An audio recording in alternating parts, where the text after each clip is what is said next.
Tomas was washing a window on the 24th floor of a large office building, and suddenly he heard someone screaming. The guy looked outside and saw a lady falling from the 30th floor. But in 5 minutes, the woman was standing on the ground, totally unharmed. How did she survive?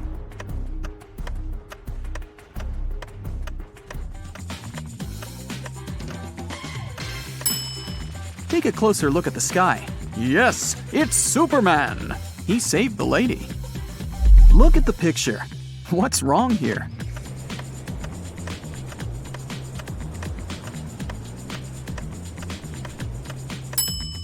Watermelons don't grow on palms. Twin brothers Stan and Ken had been working hard. They wanted to collect money for their mother's anniversary. Unfortunately, they didn't manage to save enough to buy her the car of her dreams. The brothers were very upset and agreed to go shopping the next day and pick another gift. At night, Ken couldn't fall asleep because he got a genius idea. While his twin was sleeping, Ken secretly took all their savings and headed to a casino. It was his lucky night. He tripled the sum. In the morning, Ken put all the money back in the box and fell asleep. Stan woke up, opened the box, and immediately realized that Ken had touched their savings. He didn't even need to count the money to understand that. How did Stan figure it out?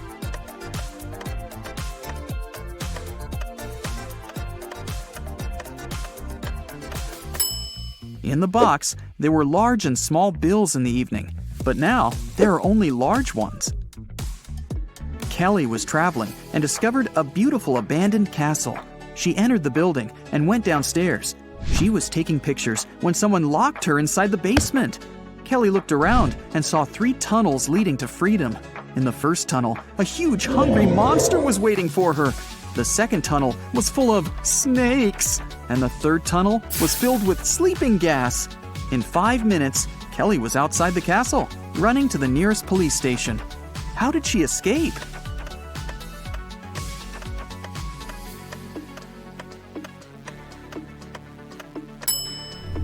She used her headband as a mask and ran away through the third door. Look at these animals attentively. What's wrong with this picture?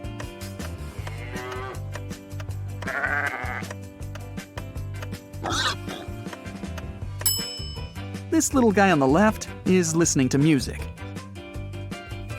2 sisters went on a hike. Each of them took a box of matches. Nellie put her matches in a bag together with toothpaste, and Shelley decided to store her matches in a bag with nail polish. While the sisters were walking through the forest, they accidentally fell into a huge puddle. When they got out of it, Shelley suggested making a fire to dry their clothes and cook something to eat.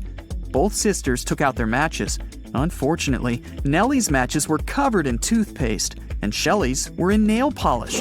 Both girls left the matches to dry in the sun and left to collect some firewood. It started raining, and all the matches got soaked. But 10 minutes later, the sisters still managed to make a fire and toast some marshmallows. Whose matches did they use?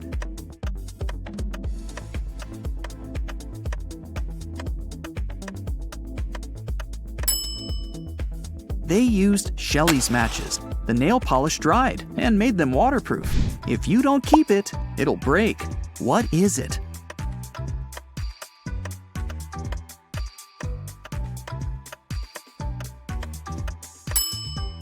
It's a promise. Susan was asked to describe her sons. She said, "They're all redheads but 3, all blondes but 3, all brunettes but 3, and all pink-haired but 3. How many sons did Susan have?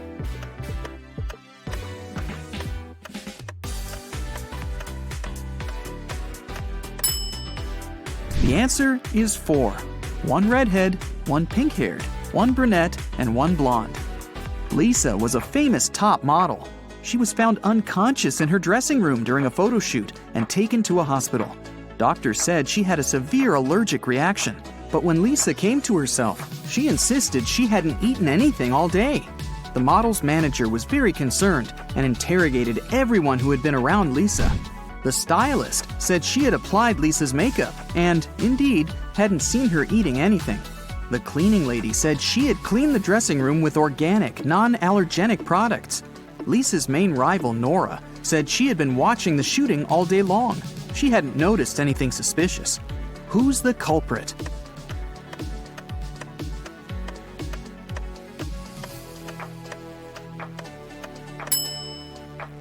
It was the stylist. Lipstick was the only thing Lisa could have swallowed that day. Look at the pictures. Which of these people is a risk taker?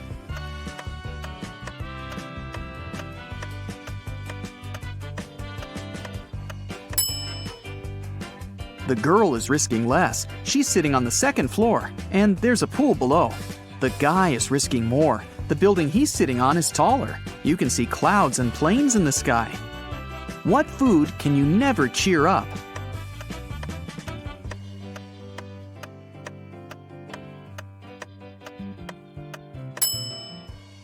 A blueberry, because it's always blue. Haha. Okay, let's move on. There are 5 lemons in a bowl. You take away 3 of them. How many lemons do you have now?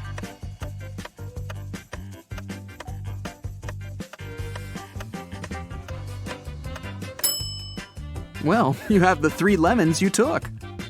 King Gerald has a very beautiful daughter named Teresa. 4 princes from different countries came to the kingdom, hoping to marry the girl.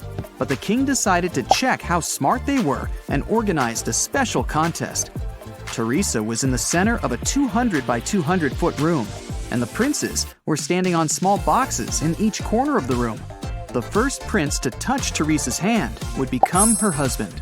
But they weren't allowed to leave their places or use anything but their hands or wits. One of the princes figured out what to do immediately. He married the princess. What did he do?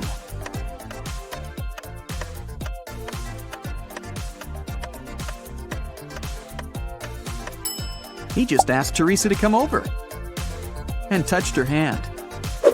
You can easily find me on Earth, Mars, Mercury, and even Jupiter, but you'll never find me on the Moon, Venus, or Pluto. What am I?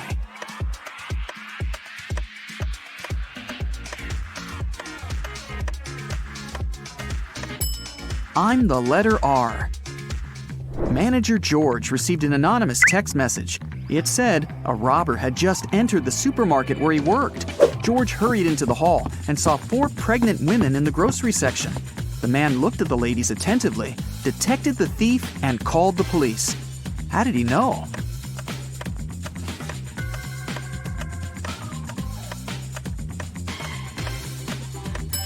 The woman on the right is the only one who doesn't have a shopping basket or cart. She's putting groceries inside her fake belly. Imagine that you're in a room with no windows and no doors. How can you get out?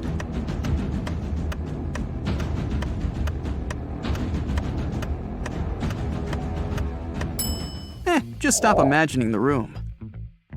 Mrs. Victoria decided to give her grandson Rick an unusual gift for his 18th birthday. She called him into her room, showed the guy her safe, and handed him a corked bottle with a key inside.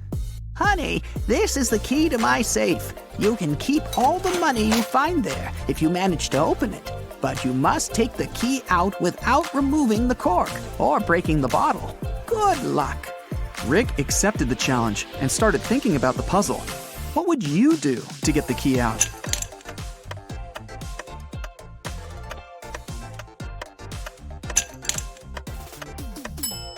Push the cork into the bottle, and you'll easily get the key. Look at the picture. What's wrong here?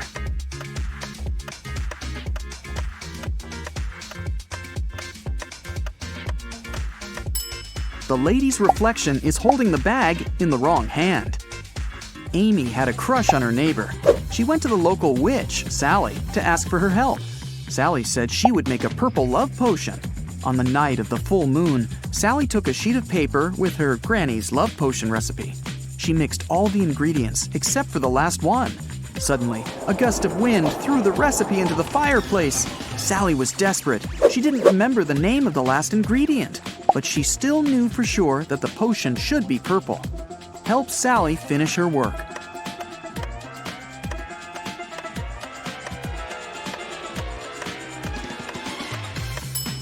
She should add the blue ingredient. When you mix blue and red, they make purple. Harry and 3 other video bloggers traveled to a creepy canyon. They wanted to make a video about this mysterious place. They had been filming all day long.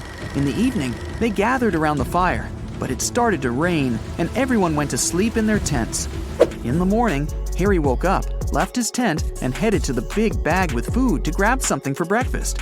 That's when he discovered that all the food was gone. Harry got angry. He woke everyone up and interrogated the members of his team. Fred said he'd been looking at the starry sky all night.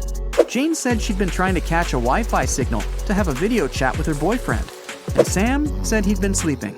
Who is lying?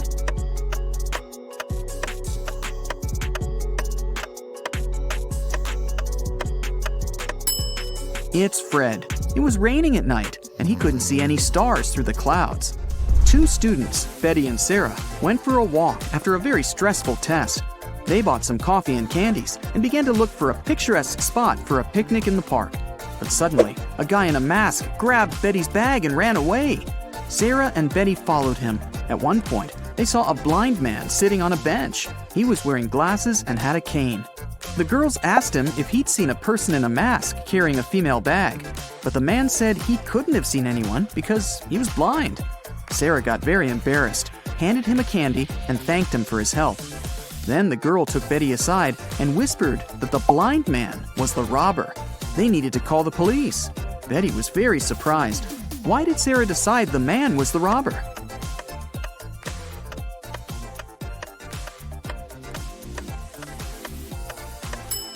If the man was indeed blind, he wouldn't have seen the candy. Will's mother has 3 sons, Fred, Peter, and...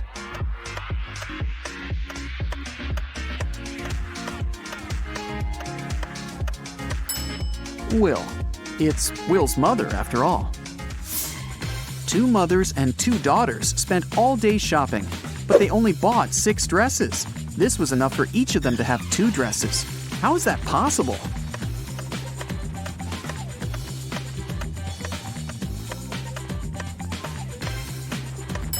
Only 3 people went shopping: a mother, her daughter, and her daughter's daughter.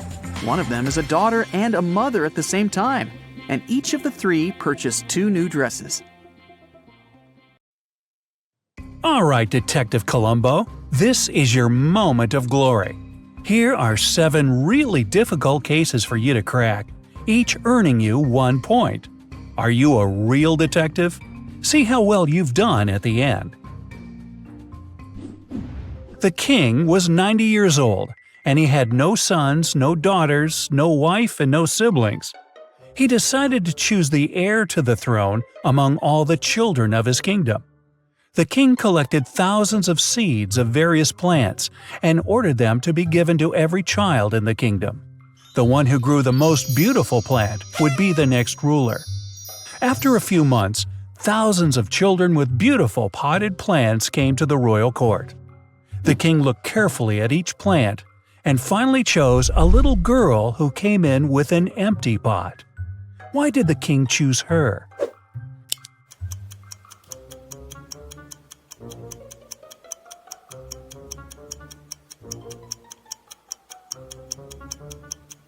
Answer: the king had given fake seeds to children, which means only one girl honestly completed the task and didn't switch the seed.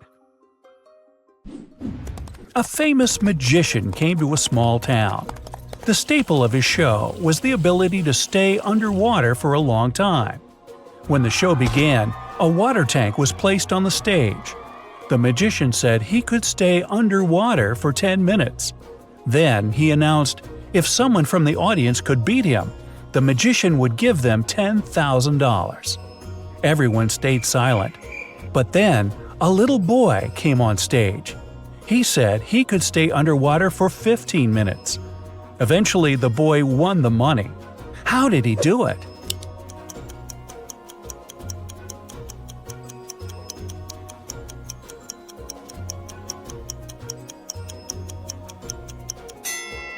Answer: the boy poured water into a glass, placed it on his head, and stood like that for 15 minutes. Then he grew up and became an attorney.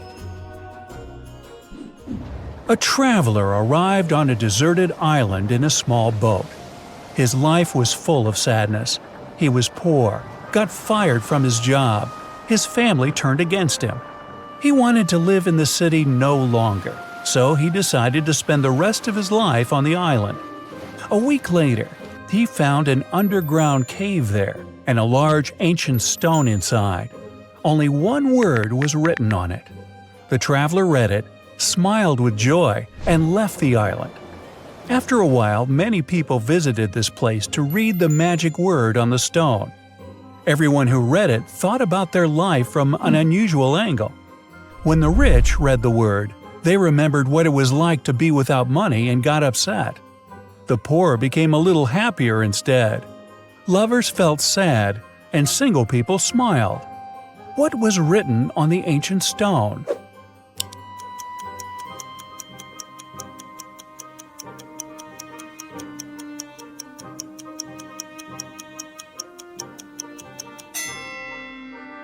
Answer: temporarily. For centuries, nobody has lived in a huge, creepy castle on the top of a cliff. People were afraid of this place, and for a good reason. But for fantastic creatures, it was a perfect home. One day, 5 zombies, 4 mummies, and 1 phantom decided to move there. There were many rooms inside the castle, and the view from the windows was very beautiful. But there was one room there which no new residents could enter. What room was that?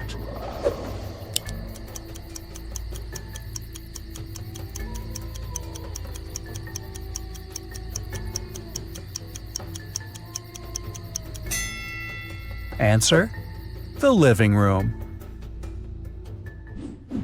There were 2 knights in a faraway kingdom. The horses they rode were the fastest in the entire country. For many years, these knights had been competing with each other for whose horse is faster. When one knight won, the other was soon to even the score, and so their competition dragged on. One day, they got bored of competing, so one knight suggested, "Let's have a reverse tournament. The horse to reach the finish line first loses." The second knight agreed. When the king learned about their competition, he organized a tournament, invited many people to the royal court, and raised the stakes by promising a lot of gold to the winner. Finally, the long-awaited day arrived. People were looking forward to the start of the race. The knights took their places. 3, 2, 1, go. Nothing happened. The knights stood still. Everyone started laughing at first, but then got bored, and the knights still didn't move. Then an old man came out of the crowd. He approached the riders and whispered something in their ears. A few seconds later, the knights were already galloping to the finish line as fast as their horses could. The first knight won the race because he came in last. What did the old man say to them?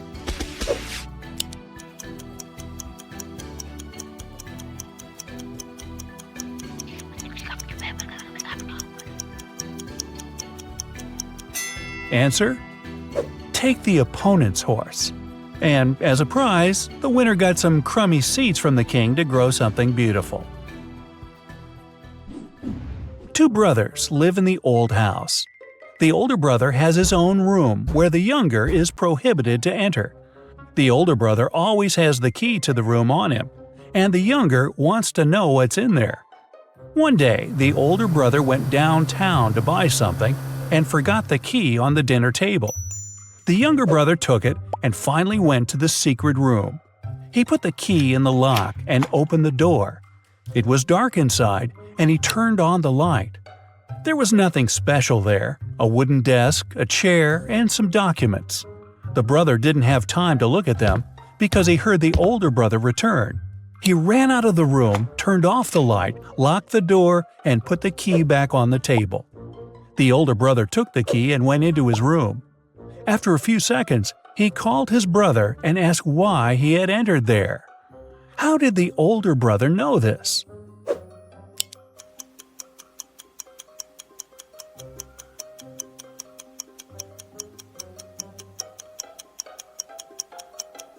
Answer: he touched the light bulb and it was hot.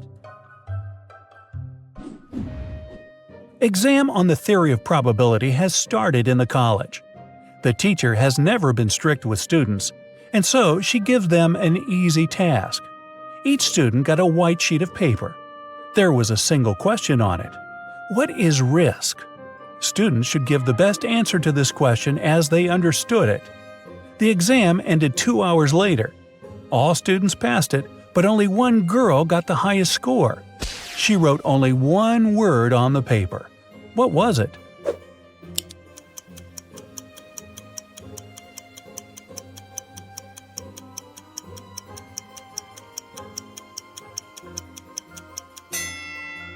The correct answer is this. Now, let's sum up. 0 to 2 points. This is an average score, but you can do better. Solve more logical puzzles and develop your imagination. One day, this will come in handy. 3 to 5 points. Your logical abilities are really impressive. You have the advantage over most people. You would be a great detective or writer of detective novels. 5 to 7 points. If Sherlock Holmes lived in our time, he would definitely take you as a partner. Well, you're a private detective. You work in a city inhabited by people and magical creatures. You're going to have a rough night. The full moon is coming. It's the time when people and monsters go crazy. Like any detective, you write down your guesses in a diary so that you can summarize the results later. It's afternoon now. You're sitting in your office. Lightning strikes in the sky and someone knocks on the door at the same time. A pale woman enters the room and asks for help. You notice a bracelet on her arm. Her zombie brother is accused of stealing some jewelry, but she's sure he is not guilty. She asks you to prove it. You arrive at the store. On a broken display case where the jewelry used to be, you notice fingerprints. There are 3 suspects: a werewolf, an elf, and a zombie. Which of them is the thief?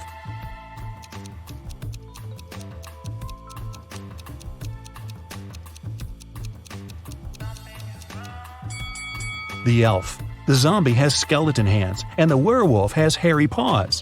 Only the elf could leave human-like fingerprints. You drive through the streets and see a group of suspicious people standing by the riverbank. You stop and get out of the car. The people notice you and sprint in the opposite direction. You run after them on the sand along the water, but can't catch up. You look around but don't see anyone. Then you figure out it was your hallucination triggered by long sleepless nights. How did you figure that out?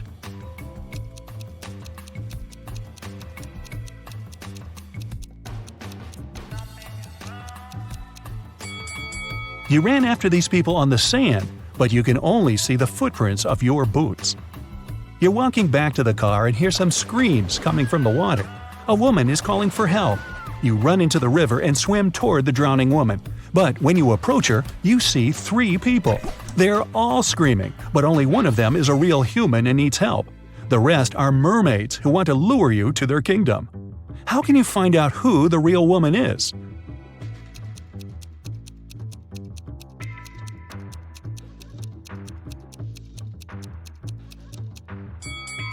Dive and check who has a fishtail. You save the woman and go to the car. It starts raining. You don't want to catch a cold, so you decide to change your clothes in your apartment. But suddenly, you hear someone scream for help outside. You run out of the apartment and forget to lock the door. A woman is crying in the street. She's standing near the road. In the distance, you can see a car leaving at high speed. The woman says her new car has just been stolen. You get into your vehicle and start chasing the criminal. The suspect gets out of the car and runs toward an abandoned house. He climbs over the fence and disappears inside. You go there after him. In a small hall, 5 zombies are walking in different directions. But zombies don't drive cars. One of them is the thief pretending to be a zombie. Who is it exactly?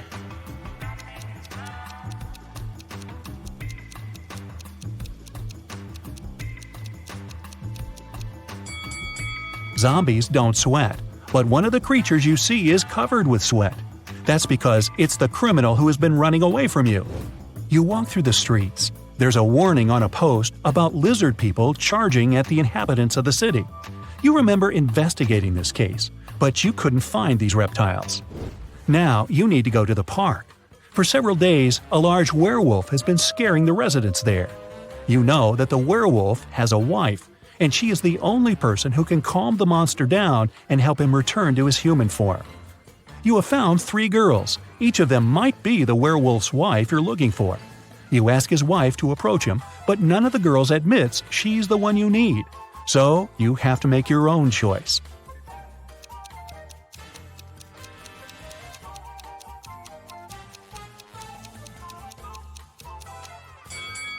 Do you see some wool on this girl's clothes? It's the wolf's fur, which means she's the wife. She walks up to the monster, hugs it, and the werewolf turns into a human. You're hungry. You drop by a pizzeria. The owner of the restaurant says that someone has taken all his weekly earnings from the safe. The thief wore gloves and left no fingerprints. The video cameras were turned off. You know this pizzeria has had several similar incidents over the past year. Every time, the insurance company paid the owner the entire amount that had been stolen. You're sure the owner took his own money to use the insurance again. Take a look at the office and prove that the owner is guilty.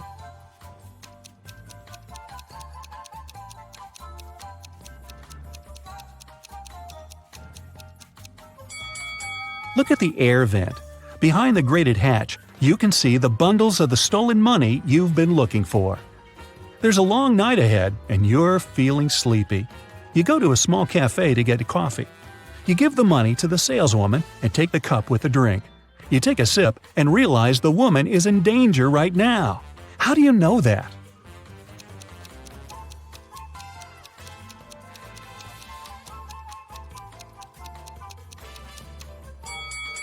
"Help me" is written on the cup she's just given you. You decide not to leave the cafe and sit down at the table. You can see a man in a black raincoat and hood sitting at the other end of the room. The girl behind the cash register is looking at him wearily. You look at this visitor for a few seconds and realize he's a vampire. What makes you think that?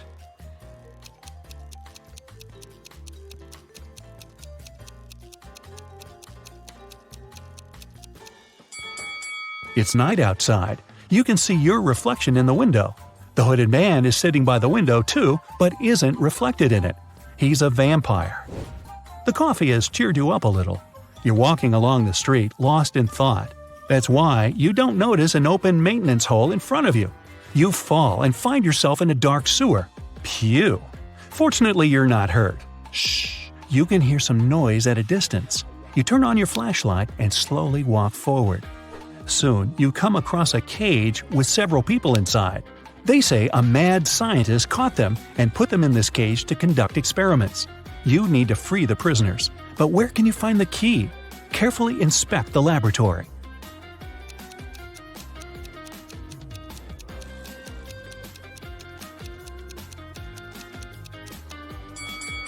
One of the jars with chemicals standing on the shelf has a key inside. You take it out and are about to open the cage, but the scientist returns. He tells you not to do this. The people inside are actually mutant lizards. The scientist admits that he accidentally turned regular crocodiles into humans. The scientist managed to catch these monsters and put them in this cage. He's going to turn them back into reptiles and let them go. The prisoners say they are humans, and the scientist lies. Who do you believe?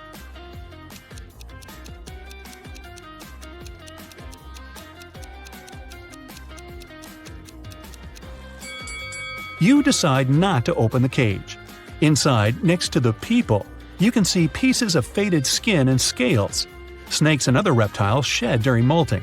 You believe the scientist, and he promises that he will soon fix everything. You're back in the street. It's as dirty and uncomfortable here as in the sewer. Nearby, a bolt of lightning strikes something. You hear someone screaming and run there. A multi-story building is on fire. An old lady is crying. She's left her cat in the apartment. Firefighters may not be able to save it, so you decide to do it yourself. You go up to the top floor using an old fire escape.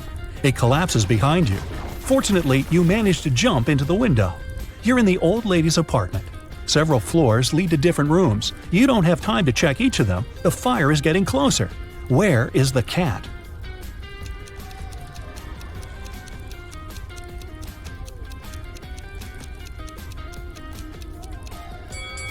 That door is scratched at the bottom. Those are claw marks. The cat must be there. You open the door and see a big black cougar. The fire is everywhere, and you can't go out through the main entrance. There is a window leading to the backyard and a fire escape. Where will you go?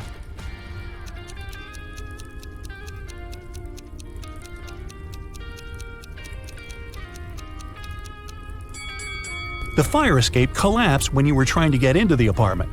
In the window, you see the tree. It has stopped raining, but it's already morning. Tired, you reach your apartment. You turn the key, open the door, go inside, and realize that someone is here. How have you found out?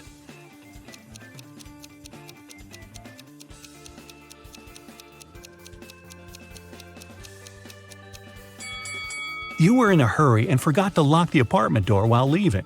Someone got in and locked the door from the inside, and you had to use the key to open it.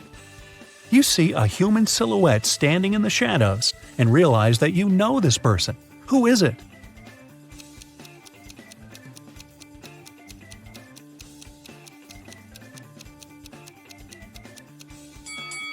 It's the woman who asked you to help her brother. She was wearing a red bracelet. The silhouette has the same accessory. I came here to thank you in person.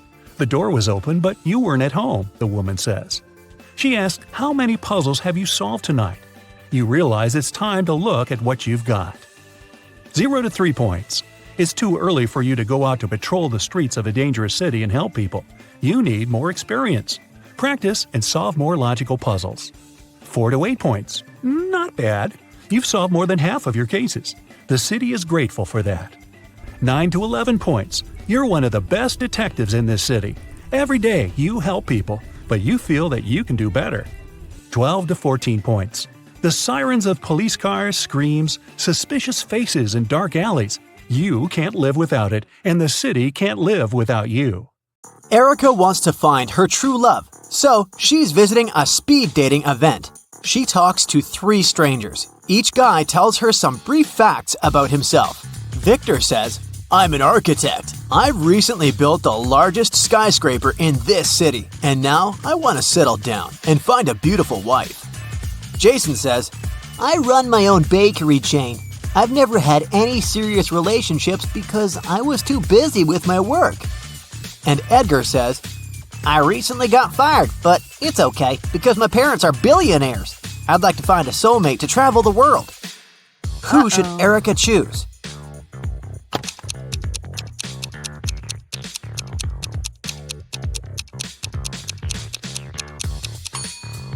Take a closer look at Victor. His teeth are too sharp. He doesn't eat or drink anything, and he doesn't have any shadow. It's not safe to date a vampire. As for Jason, he clearly wore a wedding ring. There's a tan line on his ring finger. Therefore, he's a liar. That's why Erica should choose Edgar.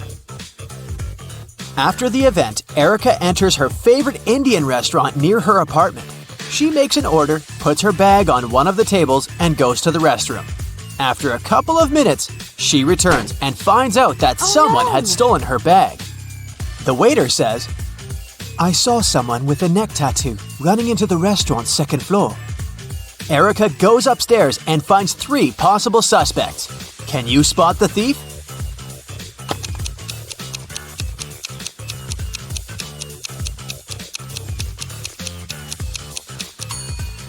This lady is the only one who has a big enough paper bag to hide Erica's bag, and there's also a wig inside her bag. The next day, Edgar calls Erica and invites her on a date. He offers her to pick the place. Erica wants to test Edgar's logical skills, so she sends him this rebus. Can you help Edgar show up to the right place?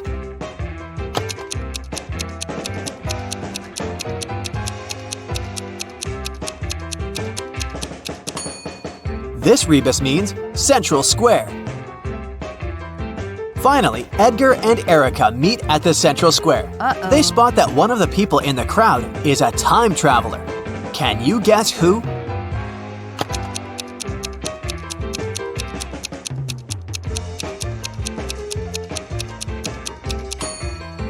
It's this guy, who's jogging in wooden shoes in the 21st century. Edgar invites Erica to an exclusive party. But unfortunately, the guard refuses to let them in without a password. Edgar says, "Oh, come on, give us a hint." The guard says, "Okay, what time of the day reads the same backward and forward?" Can you help the guys crack the code?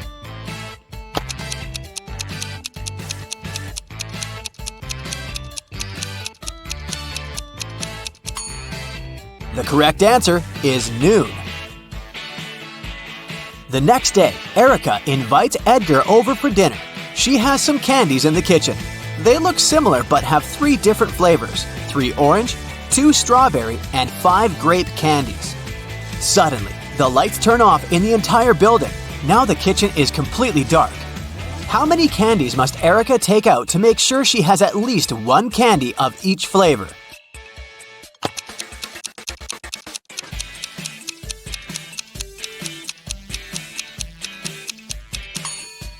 To figure out the minimal number of candies, subtract 1 from the smallest number, and then add all the larger numbers to it, and you'll get 9.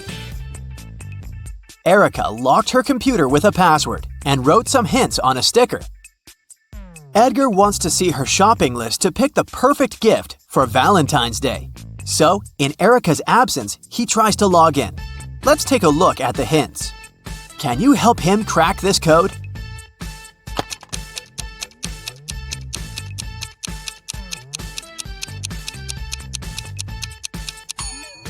It's not just a list of products, see? The correct password is pilot. Today is Edgar and Erica's wedding day. Man, they move fast.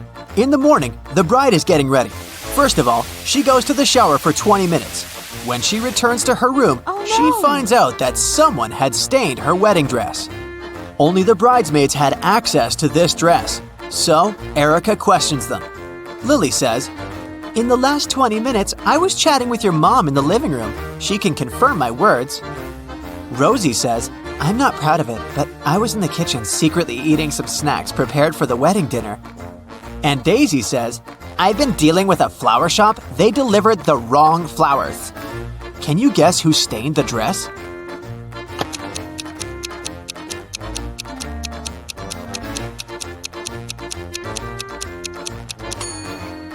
It was Rosie.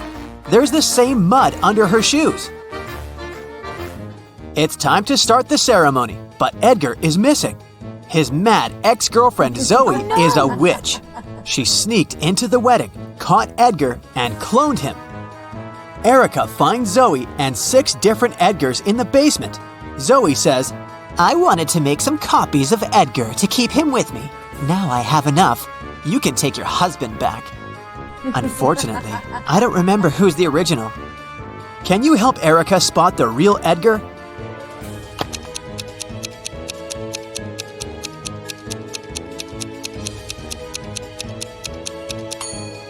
The third one. All the others have paranormal powers. The wedding begins, but there's a thief among the guests. Can you spot this person?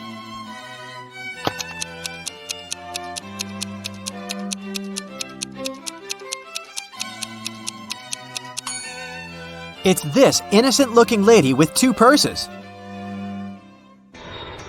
Edgar and Erica are going to India for their honeymoon. Can you see what's wrong with their plane?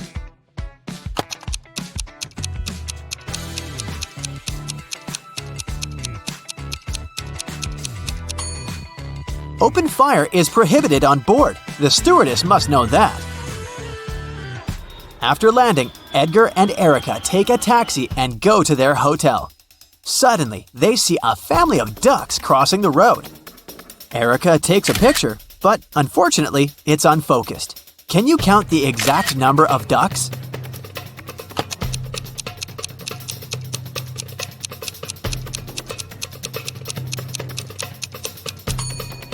Let's take a look at one duck at a time.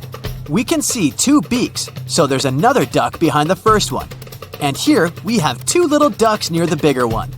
And this duck is single. So far, the overall sum is 6. This guy is not a duck, it's a goose. But there's 1 more duck hiding behind him, and 3 more over here. So the overall number is 10. Erica and Edgar arrive at their hotel. 4 employees greet them in the lobby, but one of them is an imposter. Can you guess who?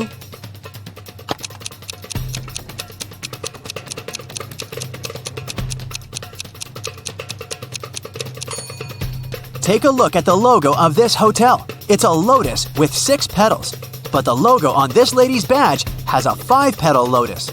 Therefore, she's a fake employee. The hotel manager gives the guys a key to the best room for the newlyweds. They go to check out the room, but when they see the interior, they immediately ask for another one. Why?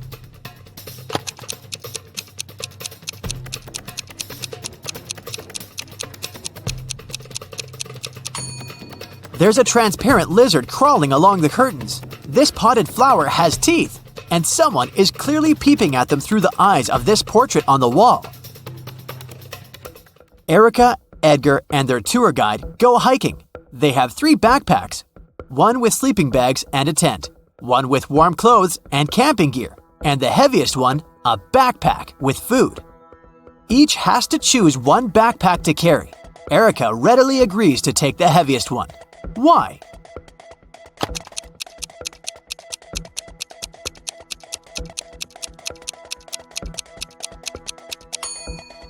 It'll be getting lighter and lighter after each camp. On the way, the guys decide to go explore the local caves. They walk inside and suddenly a landslide blocks the way back. There are 4 tunnels ahead, each with a sign telling you which dangers lurk inside. There's a family of evil wizards living in the first tunnel. They curse every human who dares to come in. The second tunnel is filled with venomous spiders. The third one is swarmed by bats. And the 4th tunnel is on fire. Which one do you choose to stay safe?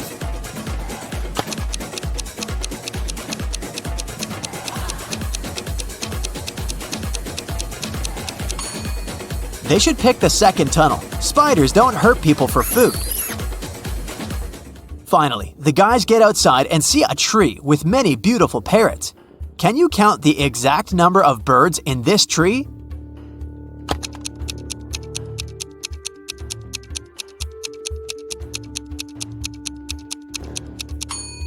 The task was to count the number of all birds, so there are 10 birds in this tree, including 6 parrots. In the evening, Erica and Edgar are walking in the city.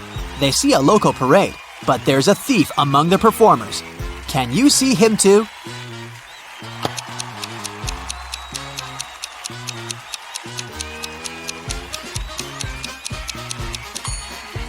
This guy is sneaking her bracelet.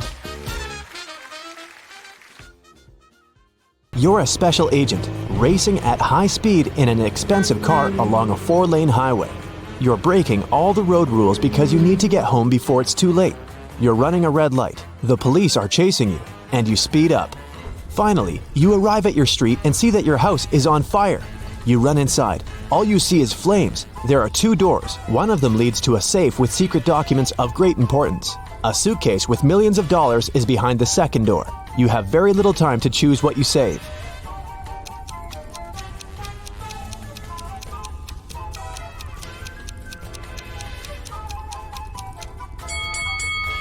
You take the suitcase with the money. Modern safes are fireproof. The secret documents will be safe. You run out of the house and wait for the fire to burn out. A police car pulls up. At first, they want to arrest you for dangerous driving, but they don't. Why?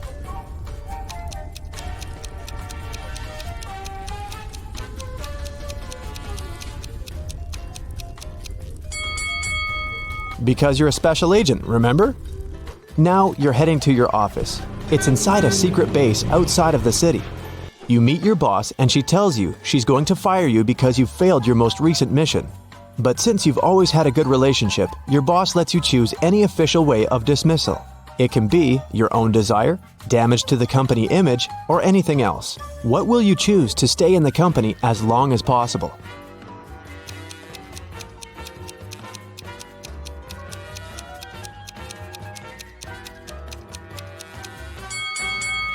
Tell them you want to be dismissed when you've reached the age of retirement. But in the evening, sitting at home, You realize that you're actually tired of working as a special agent. So you decide to choose another, quieter job. You've always liked wood carving. You go online and see that there are only 2 furniture factories in the city. You come for an interview to the first company. You see that the furniture looks very bad, and the boss seems unhappy. The next day, you go to another office. It has beautiful furniture and a kind boss. Now you have to choose which factory you want to work for. Think about it carefully.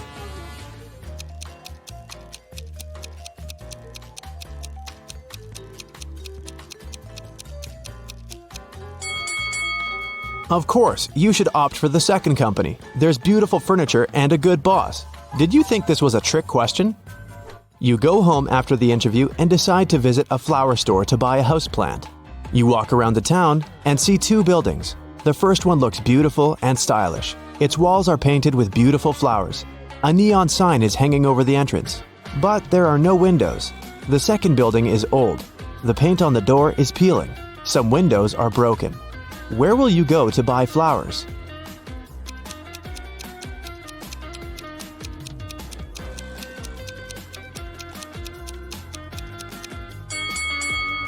You choose the old building. Sunlight gets there through the windows, and this is necessary for plants to grow. You go inside the building and see 3 doors. The first door has a werewolf painted on it. A photo of a vampire is on the second door. A man with a chainsaw is painted on the third door. Which room will you choose? Only one of the 3 is a real danger.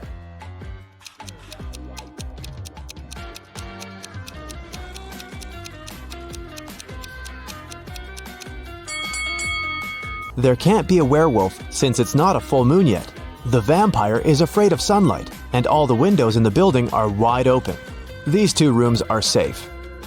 You buy a houseplant and leave. You go to the town square and see 7 people. They seem to be regular passers-by, but you feel there are several suspicious people among them. Find them all.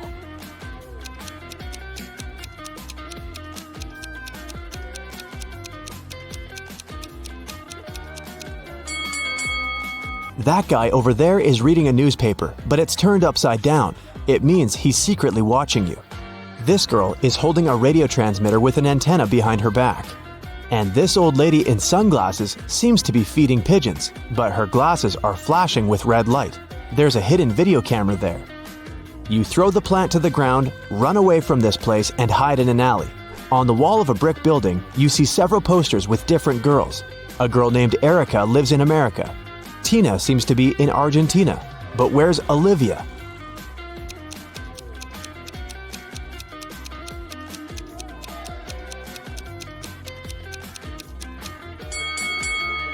The correct answer is Bolivia.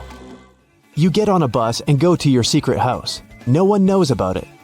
You get off at your bus stop and climb the hill. There are 3 bridges across the river. People are standing at the other side of each bridge. One of these people wants to catch you, but who?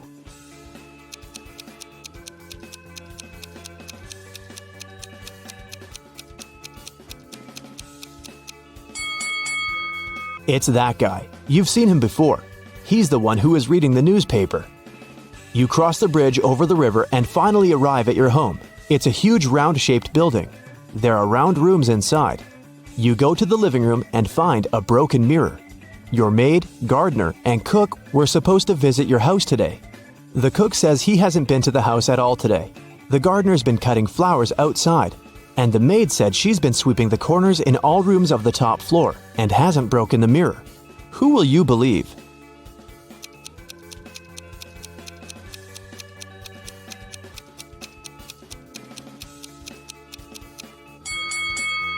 The maid said she had been sweeping the corners, but the house is round. There are no corners here. But come on.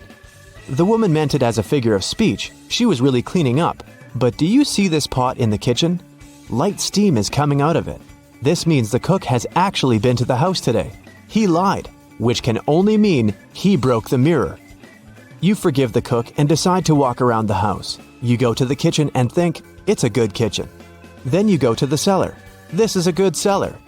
You go to a good living room, then visit a good bathroom. In the end, you enter a room that is not so good. What room is this?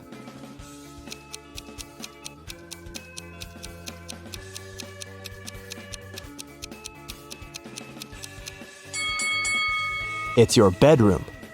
You leave the house and get into a new, fast car. You're driving along an empty road at low speed and notice there's no brake pedal in the car. The road ends at the edge of a cliff. You can jump out of the car, but you don't want to abandon it. Luckily, you still have some time to think. How can you slow down?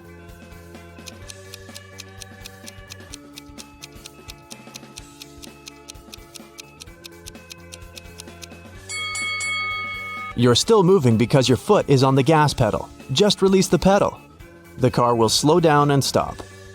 You leave the car and feel hungry. You come to the restaurant where they serve buffet meals. You approach the table with strawberries, raspberries, bananas, and apples. Some of these fruits are not fresh. Which?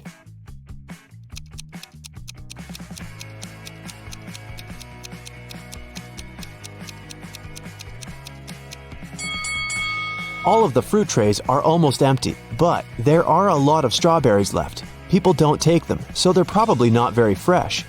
After eating, you go for a walk to the beach. You notice two strangers behind. They're following you, so you start walking faster. Finally, you manage to hide behind a big old boat, but the pursuers still find you. How did they do it?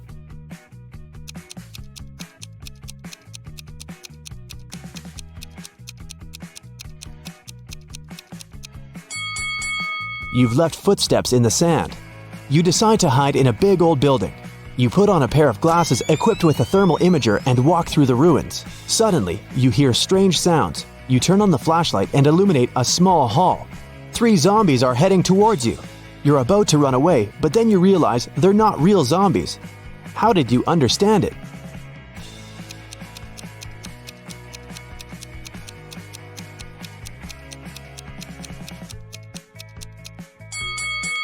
You have the thermal imager. It shows that the zombies' bodies are warm, which means they're regular people. Zombies don't produce heat.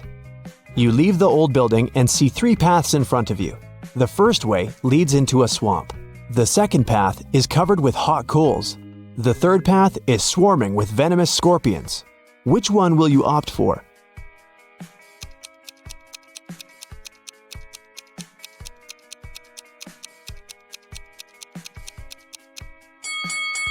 You wear sturdy shoes. Running on the coals won't hurt you.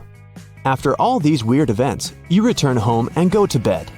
It's time to check the number of correct answers and find out if you're a good special agent. 0 to 4 points. Body and mind training. This is what you need if you want to become a great agent.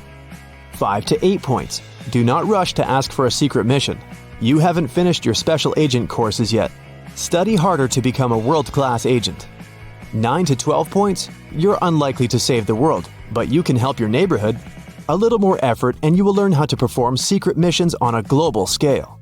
13 to 15 points. You're a really good agent. All this is a routine for you. You always complete dangerous missions, even if they seem to be impossible to others. Miss Harrelson called the police and reported that someone had broken into her house. When the officers arrived, they found the woman tied up to a chair. She said a man in a black mask had entered her house and tied her up so that she couldn't even move. Then he had stolen all her savings and left. But the officers didn't believe Ms. Harrelson and arrested her for misreporting. Why?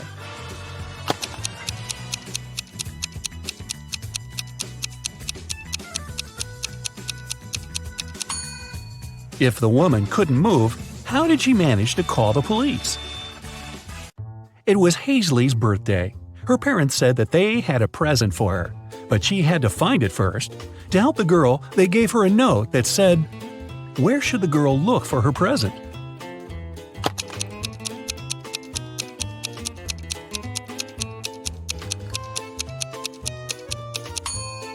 It seems as if the note doesn't make any sense, but that's only because the 2 halves of each word are switched. If Hazley places them in the correct order, she'll get pretty straightforward instructions. Your present is hidden in the basement. Sydney told her mother that she and her gymnastics team were going to a sports camp for the weekend. Mrs. Stevenson knew her daughter well and suspected it was just an excuse. Sydney was going to spend the weekend with her boyfriend instead. Still, the woman helped Sydney pack and let her go. When the girl returned, she was angry with her mom for forgetting to pack a toothbrush. That was when Mrs. Stevenson realized she had been right, and Sydney hadn't been to the sports camp. How did she figure it out?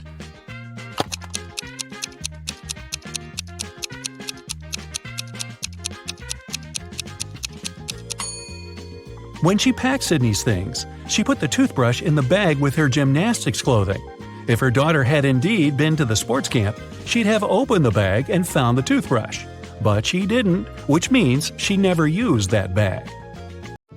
Look at these people who are doing their grocery shopping. One of them has stolen a watermelon. Can you tell who?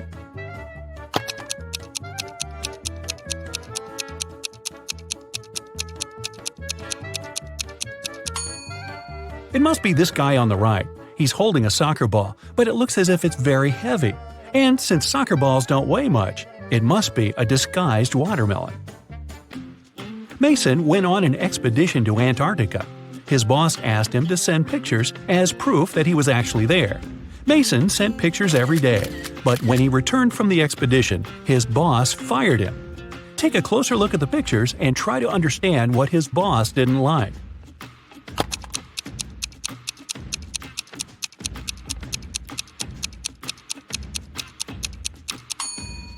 Mason was sent to Antarctica, but in some pictures, you can see palm trees.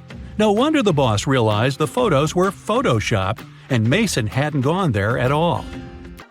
An old man had extremely poor vision. He was living with his son, Mark, because he needed assistance all the time. One day, the man was resting in his armchair while his son was preparing dinner. Suddenly, Mark heard glass shatter. The man ran into the room and saw that the window was broken. He asked what had happened. His father told him that some dark-eyed, dark-haired guy had thrown a stone into the window and shattered it. Then he ran away. But Mark didn't believe his father. Why?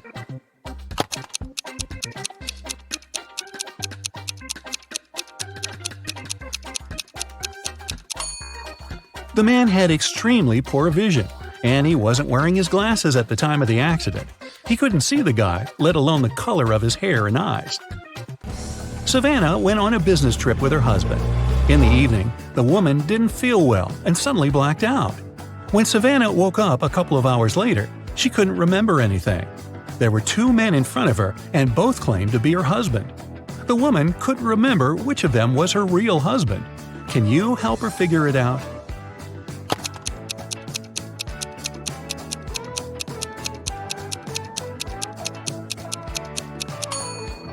They went to a business meeting. That's why they are both dressed accordingly. The guy in a hoodie doesn't look formal, so her husband must be the other one, the man who's wearing a suit. Now, this girl, Susanna, can't remember who her husband is too. Can you help her?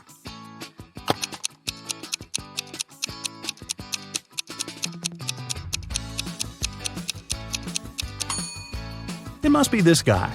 Look, he's wearing a ring while the other doesn't seem to be married. Ava's parents, John and Catherine, came to the hospital to pick up the teenager. Can you tell which of these young people is their child?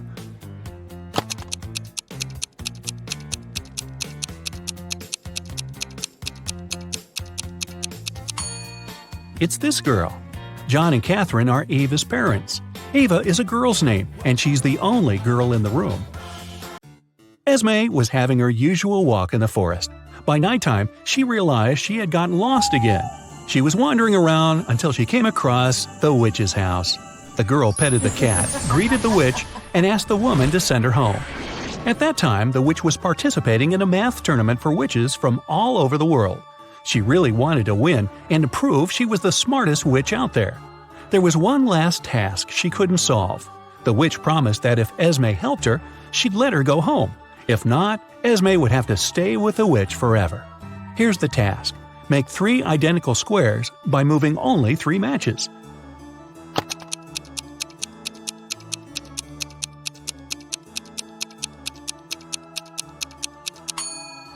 You just have to move these 3 matches over there. It works, and Esme can return home. Thor asked his friends to guess what his laptop's 3-digit password was. Each of them made a guess. The numbers they chose were 357, 902, 907, 954. Even though no one's guess was right, Every person guessed one digit correctly and exactly in its right place. Can you figure out Thor's passcode?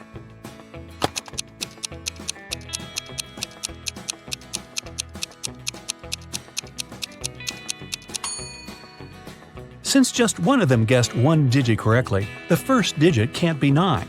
In this case, 3 people would have guessed it right, and there wouldn't be enough people to guess the third digit.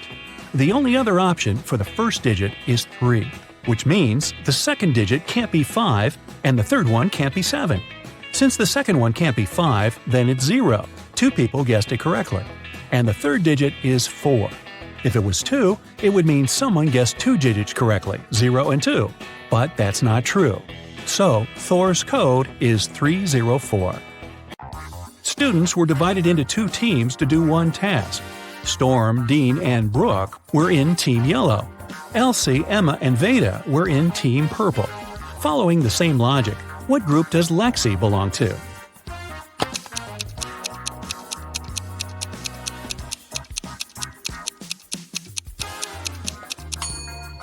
In Team Yellow, there are students whose names have just one syllable. In Team Purple, there are students with the names that consist of 2 syllables. Lexi's name has 2 syllables, so she belongs to Team Purple. Atlas got trapped in the attic of an old house. There are just 3 ways out, and all of them dangerous. Behind the first door, the roof and the floor are made out of magnifying glass, and the sun will burn anyone who comes in. Behind the second door, there's a room filled with poisonous gas, and the third door is hiding a hungry lion. How can Atlas escape?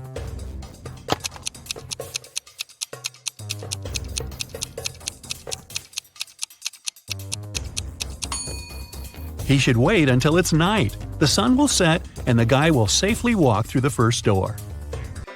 Now, take a look at Iris and her close friends, Max, Ginny, Josh, and Ren. Who's her partner?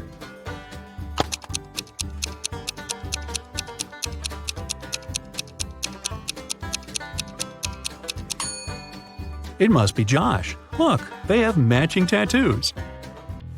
On a rainy night, Dylan was driving past a bus stop. There were 3 people there: an elderly lady who was feeling unwell, a doctor who saved many lives, and Selena, a girl Dylan had been crushing on for years. Unfortunately, there was only room for one more person in the car. What should Dylan do?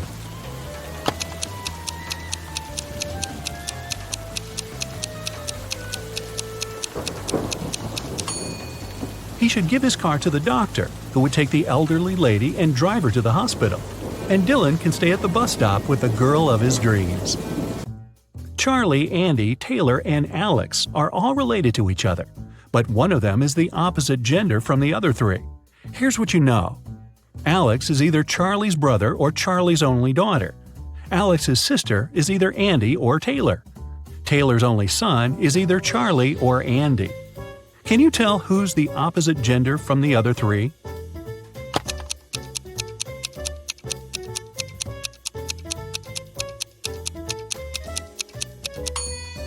If Alex is Charlie's only daughter, then Alex cannot have a sister. It means that Alex is Charlie's brother. If Alex's sister is Andy, then Andy's a girl. And according to fact 3, Charlie is Taylor's only son. But Alex is Charlie's brother. So we have a contradiction here. It means that Alex's sister is Taylor. So Taylor's a girl. Charlie, Alex, and Taylor are siblings. And Andy is Taylor's son. Keenan was watching TV when a detective arrived with a search warrant. The detective said that the city bank had been robbed, and Keenan was the main suspect. The man replied that he hadn't even left the house that day. He couldn't do anything. The police didn't find the money, but still arrested the man. Why?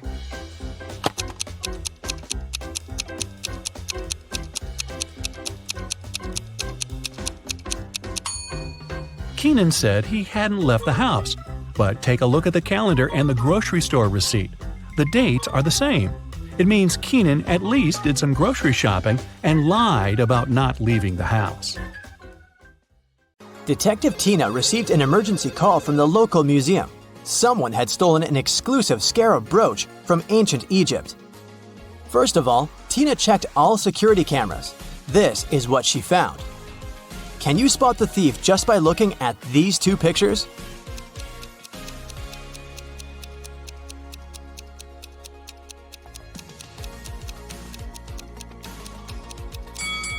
See this guy? He's holding an open paper cup in the first image, but in the second image, the cup has a lid. The guy hid the stolen brooch in his paper cup. Detective Tina hurried to the crime scene. When the brooch disappeared, the museum security system locked all visitors inside the building. But the guards didn't find the suspected person among the visitors. How did he escape? Have you guessed?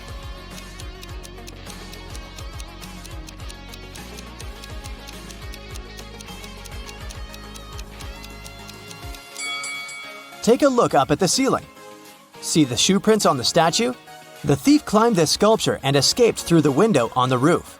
Tina went to the roof to search for some clues. Can you see any?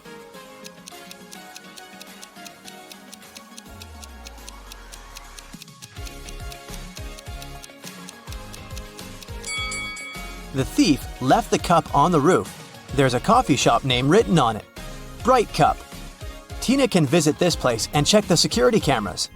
Tina arrived at the coffee shop, located just nearby the museum. Unfortunately, they didn't have security cameras, so Tina questioned the staff. Kelly, the barista, said, "Sorry, I don't know this guy. I'm just trying to do my job." Mike, the manager, said, This face looks familiar, but I'm not sure where I saw him.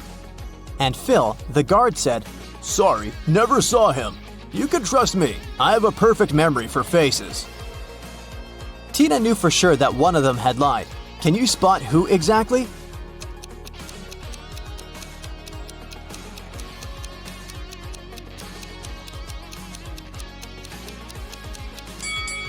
Kelly, look at her iPad. There's an incoming call from her boyfriend. Take a closer look at the contact photo. It's our thief. Therefore, Kelly is an accomplice in the crime. Tina told Kelly, "I'm afraid we should continue this conversation at the police station." But Kelly ran away through the backyard. Tina followed her and ended up in a dark basement. She got lost and found these 3 cages. The first cage is covered with fire. There are huge ice cubes all over the second cage, and the third cage is full of venomous scorpions. Tina has to choose one of them to get to the surface. Can you help her choose the safest option?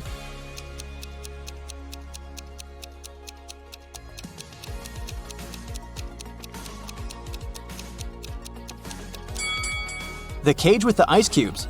She can get cold, but it's still safer than the other 2 cages. The police caught Kelly and brought her to the station. During interrogation, Kelly told Tina 4 facts. First of all, this guy's name is Alex. Secondly, he's my ex-boyfriend. We don't get along anymore. We went to the same college and met in history class. And finally, I don't know why he'd stolen this stupid brooch. One of the facts is false. Can you guess which one?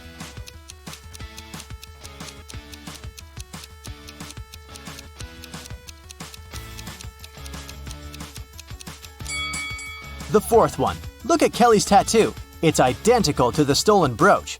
She definitely knows something about the stolen item. Kelly confessed that the thief might be hiding in an abandoned castle site outside the city. Tina went to check it out. But anyone who wants to reach the castle should go through this tangled maze. Can you tell which one of these 4 paths will bring Tina to the castle?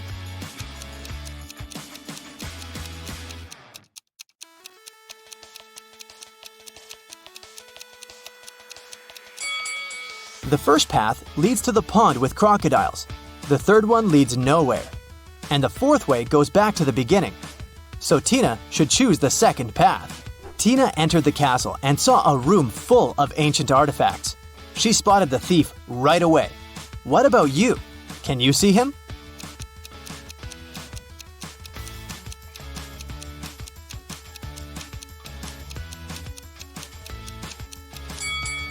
This mummy is holding a cell phone. Alex ran away to the basement and Tina followed him. Unfortunately, the door behind her slammed shut and she got stuck. Can you help her break the code to escape?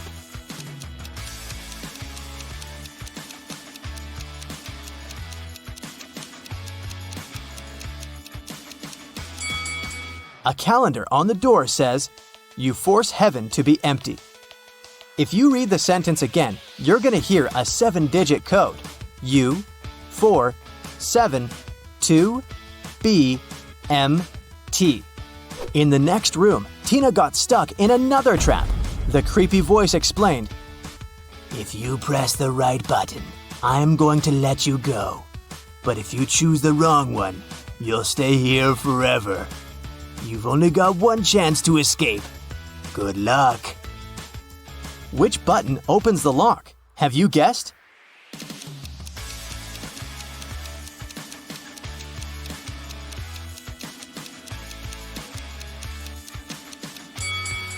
She should pick the black button.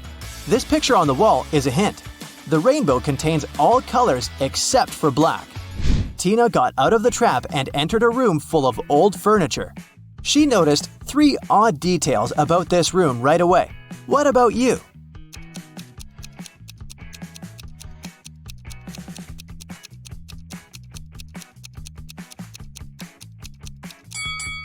There are books in this burning fireplace, but they don't burn.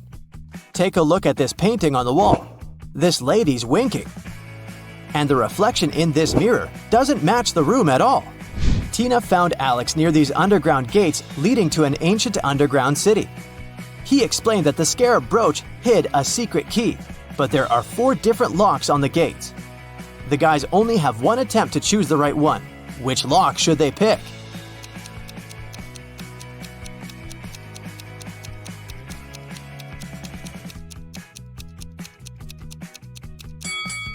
The 4th lock is the only perfect match for this key.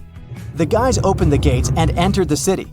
Alex had a map, so he ran away to find the treasures and left Tina alone.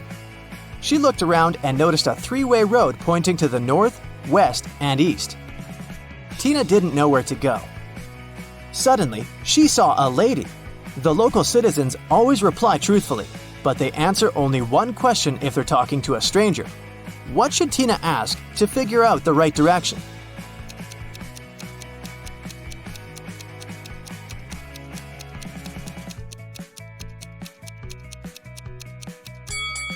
She should ask, if the right direction is not the east, is it west? Here's why. There are 3 possible answers. 1. Yes, west is correct. 2. No, east is the right direction. 3. Neither one nor the other. Tina should go north. Or, Tina might just ask the name of this lady and then introduce herself. This way, they won't be strangers anymore, and Tina would be able to ask as many questions as she needed. Tina went north and finally found the entrance to a cave with treasures, but the door has a combination lock. Can you help Tina figure out the code?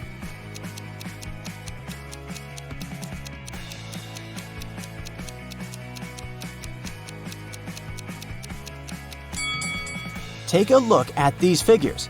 The number corresponds to the sum of intersection points. Therefore, she needs to calculate the number of points in the last figure. And voila! The 4-digit code is solved. Inside the caves, Tina met a dragon. It said, "I'm gonna let you in if you can crack my riddle. I'm gonna let you in if you can crack my riddle. I'm quite hot, but if you remove the first 2 letters, I become too cold. What am I?" Have you guessed?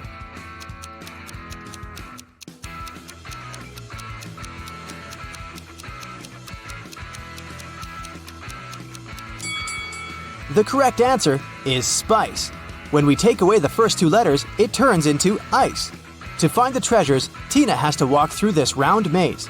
She only has 10 seconds to choose the correct way. Can you help her out?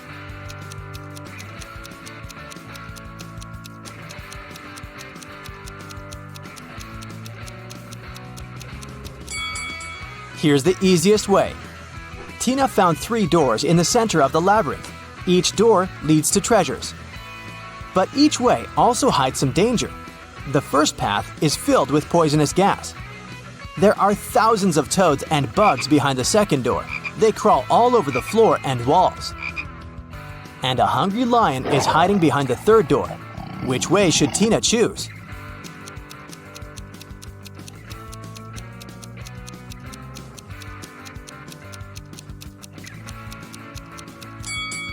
The second way. Although bugs and toads can be gross, they're not dangerous. Tina took the treasures and headed home. Suddenly, she met Alex.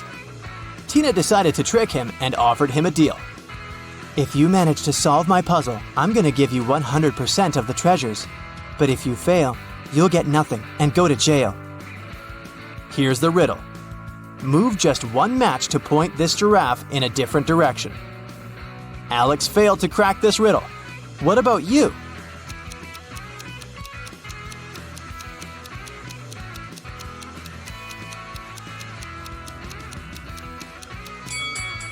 Here's the correct answer.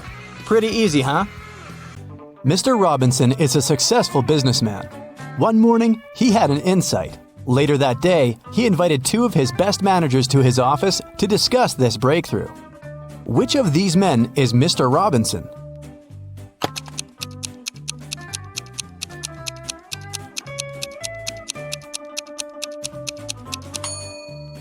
It's the man on the right.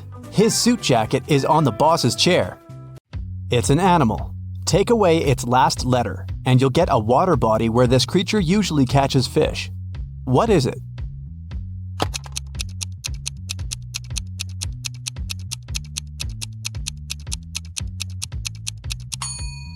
It's a seal, which transforms into the sea.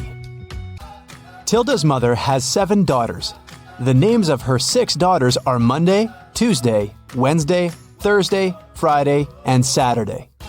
Can you guess the 7th daughter's name?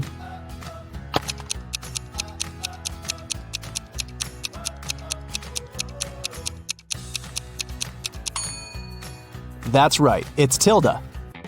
It begins and ends with E, but only has one letter. What is it?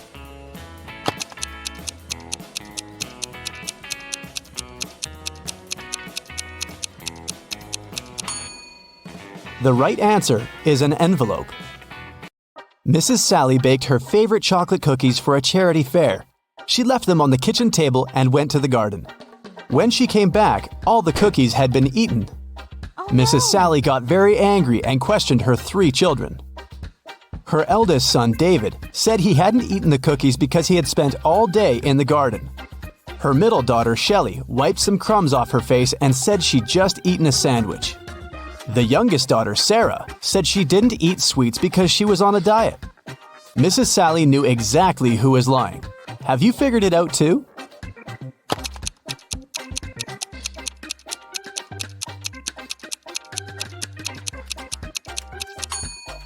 It was David. Mrs. Sally was in the garden when someone ate the cookies. If she had seen David there, he wouldn't be among the suspects. Look at the picture. Can you find the odd star?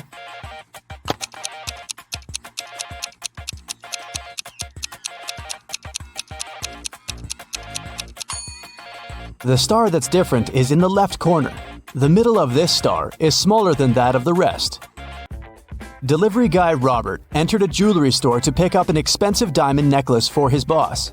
Saleswoman Daphne took the necklace out of the safe and was about to pack it in a box. But suddenly, the lights went off in the entire store. When the lights turned on a couple of seconds later, the necklace was gone. The alarm went off and the store doors slammed shut. But only Robert, Daphne, and one other customer called Vicky remained inside. The police came over and interrogated all of them. Robert said he hadn't seen anything. Daphne said she had felt someone push her in the dark. They must have taken the box. And Vicky claimed she had been choosing rings for her upcoming wedding in the opposite corner of the store. The detectives immediately understood who the robber was. What about you?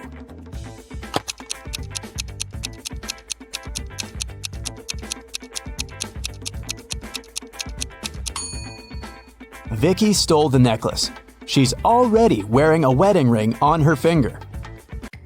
Kitty was walking in the woods and got lost. At one point, she met a magic fox. The fox said, "If you can solve my riddle, I'll help you find your way home. But if you don't, you'll turn into a fox and stay here with me." Uh-oh. When you have it, you want to share it. But if you share it, you don't have it. What is it? Kitty returned home that night. What did she say to the fox?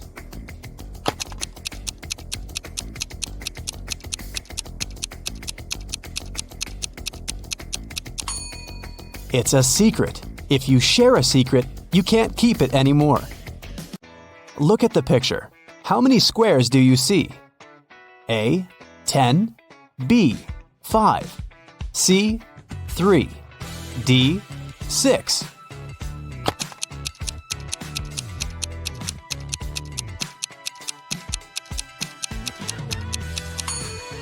You're right. There are 10 squares. You're supposed to count all the colors. Stephen had a dream of becoming a successful geologist and traveling the world. That's why he took a very difficult test and answered all the questions correctly.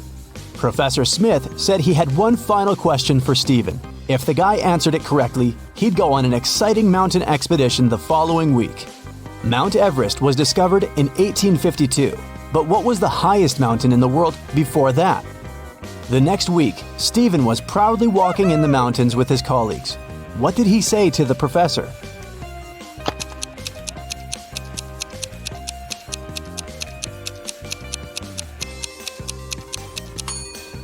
Stephen said it was Mount Everest. It was still the highest mountain in the world, even though it hadn't been discovered yet. Jenny worked as a cleaning lady at a museum. Once, she found a beautiful diamond ring on a sink while she was cleaning the ladies' room. 3 people showed up to claim it. Tyler said he hadn't seen the ring after visiting the bathroom. He needed to get it back to propose to his girlfriend. Kelly showed Jenny a tan line on her finger and said it was her engagement ring.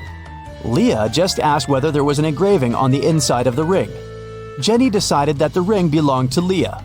Why?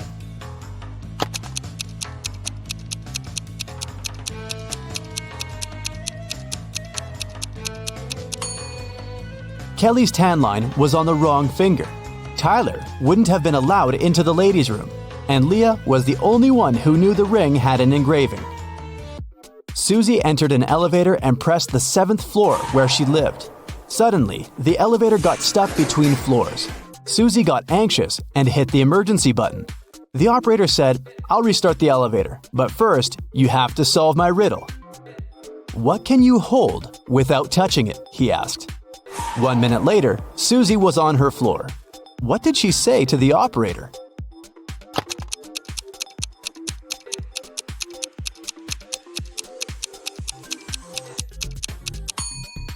Breath. You can hold it without using your hands. It belongs to your friend, but you use it way more than them. What is it?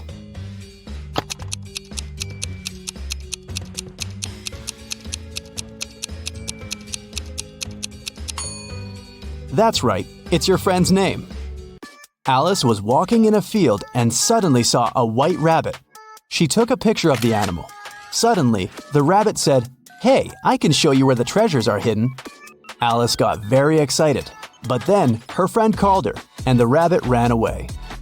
When Alice returned to the field the next day, she saw 9 rabbits. They all kept silent.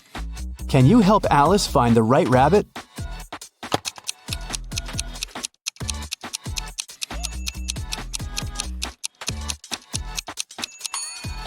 It's over there, in the right corner.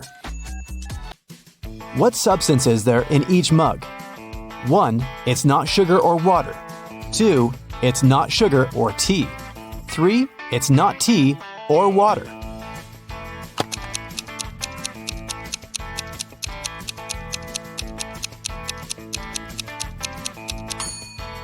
The first mug contains tea. The second mug contains water. And the third mug is full of sugar. Gemma overslept and arrived at her office an hour later than usual. She found a beautiful bouquet of roses on her table. Gemma got very excited when she saw a postcard tucked among the flowers. She reached for it and accidentally pricked her finger on a thorn. The card said the flowers were from a secret admirer. Gemma looked attentively at her 3 colleagues. Serge was on the phone. Will was printing out some documents. He winked at the girl, and Peter was making coffee. He offered Gemma to join him. At that moment, Gemma understood who had sent her the bouquet. How?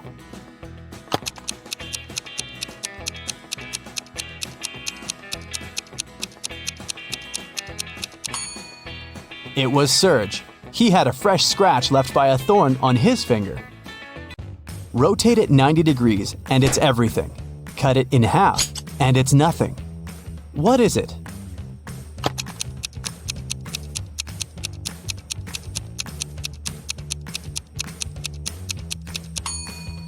When you cut 8 in half, it turns into 2 zeros. If you place it on the side, 8 turns into the infinity symbol. The more it dries, the wetter it gets. What is it?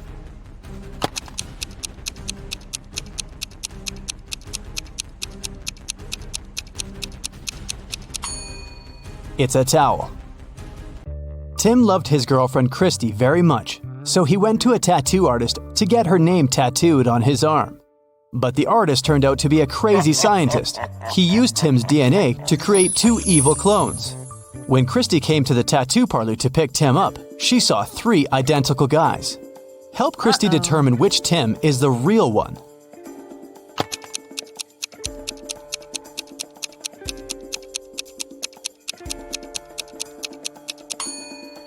The guy on the left is the real Tim.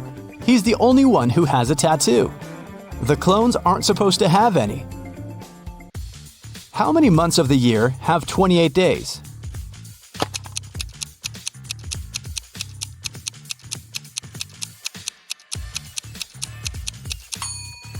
All 12 months. Look at the picture. Which one is different?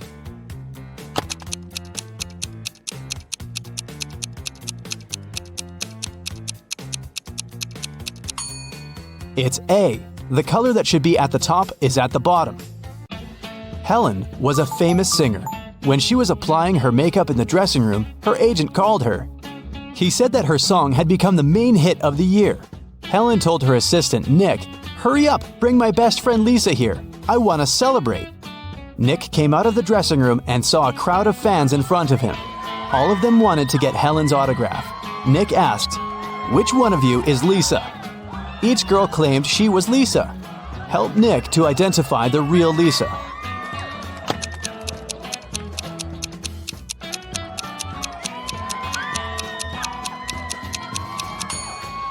The real Lisa is wearing a necklace with the left half of the heart on her neck.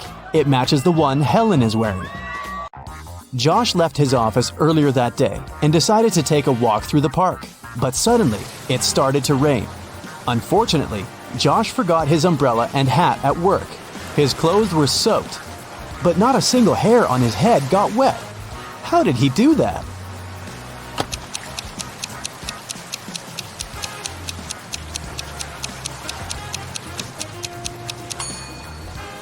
Josh was bald.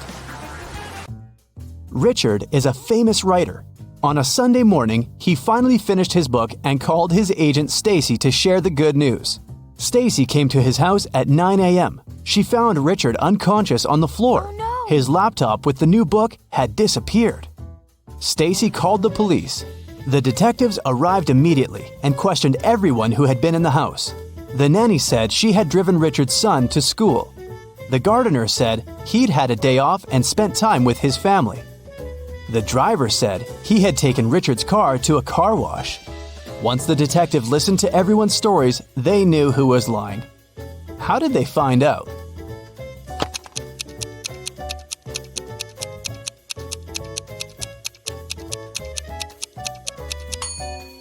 The nanny was lying. She said she had taken Richard's sons to school. But schools are closed on Sundays. Doris was having a beach vacation with her friend Teresa. One morning, the young women were sunbathing near the water. Teresa went to a cafe to get some lemonade while Doris went swimming. When Doris came back, she saw that her smartphone, which she had left on her beach towel, was gone. "Have you seen my phone?" she asked the man sunbathing nearby. "Nah, I've been sleeping all this time." At this moment, Teresa came back with a lemonade. She looked around and immediately understood where Doris's phone was. Who took it?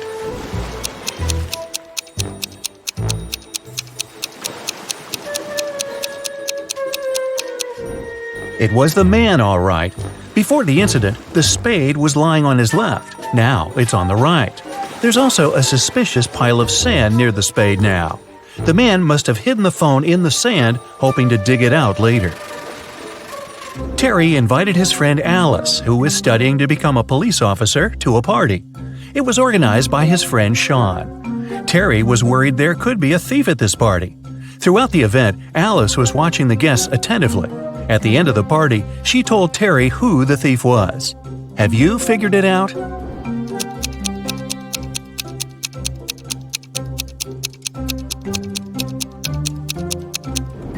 It's the host, Sean. At the beginning of the party, one of the guests had a watch on his wrist, and this woman had a beautiful necklace. But at the end of the party, the watch is already on Sean's wrist, and the necklace is in the flower pot. Detective Carlson was walking along the street when he heard the sound of glass shattering. He looked around and saw a large crowd gathering near the broken window of a jewelry store. The shocked owner was inside. The detective ran up to him. "Has anything been stolen?"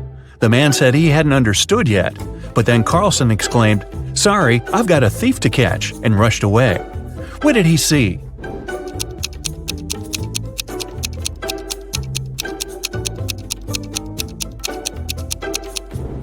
The store window was broken to distract everyone. People were looking away and didn't see this guy stealing a wallet from the man in a suit. At first, the wallet was in the man's pocket. Now the thief is rushing away, the wallet in his hand. The police had long suspected that Mr. Hall was a smuggler, transporting forbidden things on his yacht. That day, they knew for sure the cargo they were looking for was on his vessel.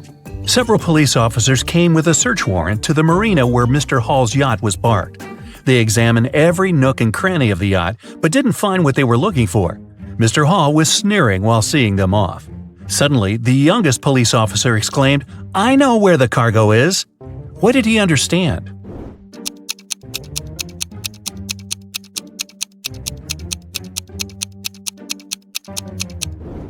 The cargo could only be underwater.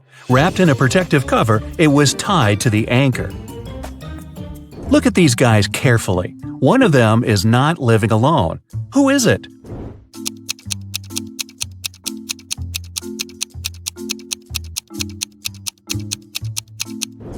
It's the man on the right. He's got 2 toothbrushes. Austin, a rich businessman, brought very important documents to his office. But he had a meeting and needed to leave for several hours. Austin asked his secretary to be on the lookout for anything suspicious. His competitors could try to break into his office to look at the documents. When he came back, his secretary told Austin everything had been quiet. But when the man looked around, he realized someone had been inside his office. The secretary eventually admitted having fallen asleep while Austin was away. How did the businessman understand someone had visited his office?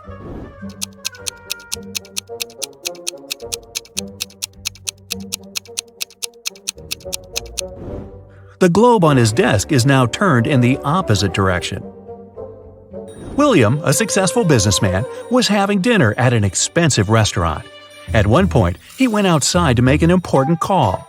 When he returned, his case with money and documents was gone. The thief could only be another customer. When the police arrived, they questioned everyone who was in the restaurant. Karen said she had been writing a new chapter of her book. Paul said he had been waiting in a line to get to the bathroom. Donna had already paid for her coffee and was putting on her coat. And Robert was having a video call with his girlfriend. It didn't take detectives long to figure out who the thief was. Do you know it?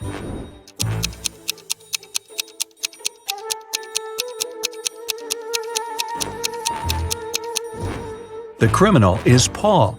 Besides him, there were only 4 other visitors at the restaurant, and they were all busy. How could there be any line for the bathroom? The police got informed that one of the most wanted criminals, Carl Walker, was going to arrive in the country. According to this information, the man was going to come by plane. Unfortunately, the police knew very little about him. He was short, wearing glasses, and traveling under a false name. Detective Adams went to the airport. He detained 4 people who fit the description. They were Mr. Lewis, Mr. Relcaw, Mr. Taylor, and Mr. Wilson. Look at these men carefully and try to figure out who the criminal is.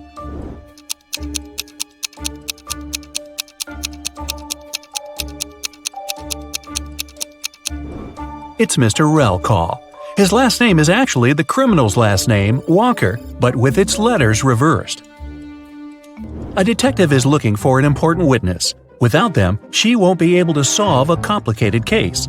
The only thing she knows is that the witness is left-handed. Look at these people and help the detective choose the person she needs.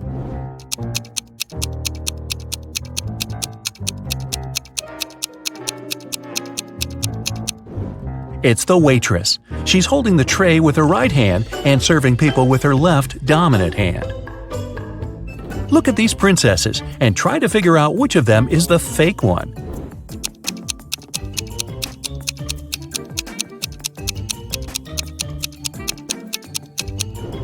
It's the princess on the right.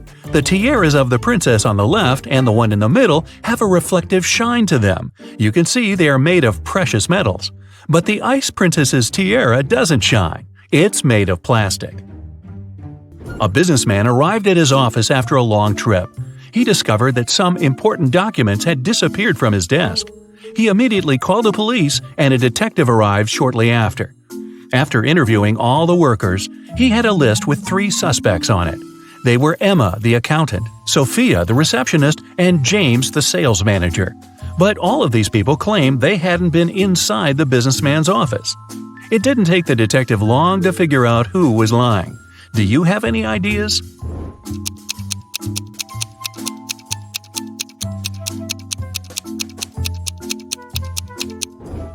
The thief is James. Both women wear high heels in the office, but the footprints on the floor are obviously left by a pair of sneakers. An elderly lady called the police. She told them someone had sneaked into her house while she had been asleep. The intruder took away the money she kept hidden in her kitchen cupboard. The woman was sure it was one of her neighbors. The police visited all the neighbors, but each of them claimed they had spent the entire day at home. Look at their houses and try to figure out who the thief is.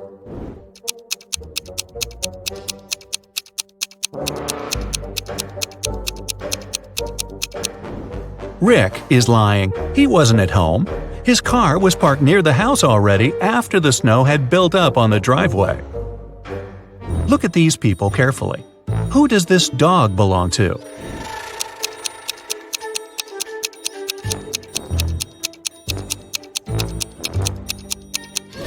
The dog's owner is the guy in the middle. He's the only one who isn't trying to pet the animal. Can you figure out how many watermelons there are in this picture?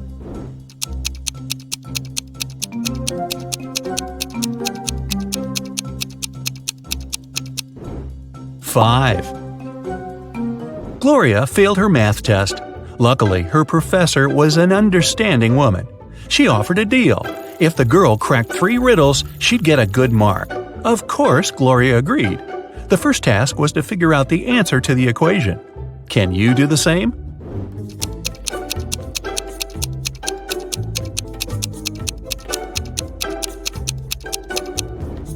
The answer is 232. Gloria didn't need much time to solve it and got the next puzzle. The student saw several numbers made up of matches. What should be the last number?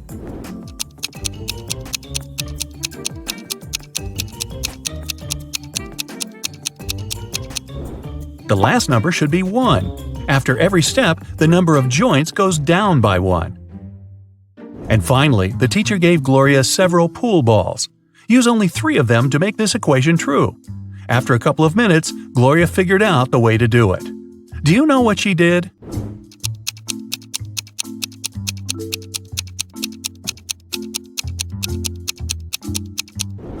The girl rotated 9 and got 6. After that, she took the balls with numbers 13, 11, and 6 and got 30. Gloria's quick wit helped her, and she passed the test. You're trapped in a room with no doors or windows. All of a sudden, the room starts filling with water. You check everywhere, but can't find any way to turn it off. You know that help is on the way, but it's still at least 5 minutes until their arrival. You only have 2 minutes. After that, the entire room will be flooded. Obviously, you can't hold your breath for 3 minutes. You've got 3 objects, but only one of them can save your life.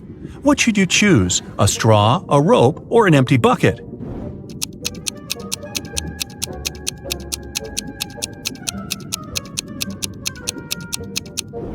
You should opt for the bucket. Put it on your head. This will create an air pocket, and you'll be able to breathe for a couple of minutes until help arrives. You've got lost in a desert. It's already dark, but bright moonlight illuminates the surroundings. At one point, you see a tower, but an evil wizard is looking out of the window. He tells you, "If you want to save your life, solve my riddle. You need to figure out the height of this tower. You look around and see nothing but several fallen tree branches. There's also a watch on your wrist and your own shadow. What can you use to figure out how high the tower is?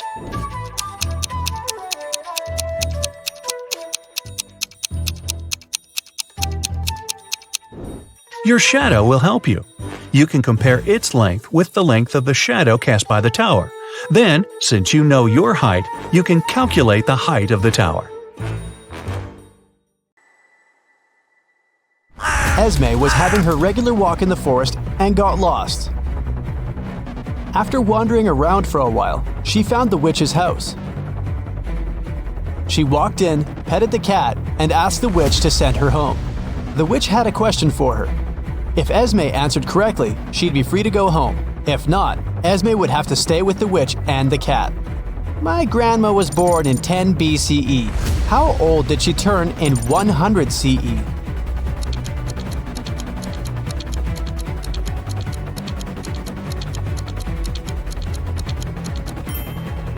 She turned 109 because there was no year zero. There was 1 BCE and then 1 CE. Take a look at the picture and try to find teeth.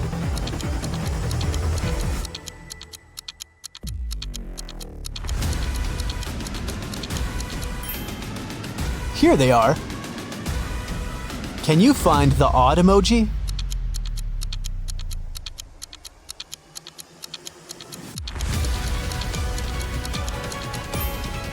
It's right here. Okay, here's another one for you.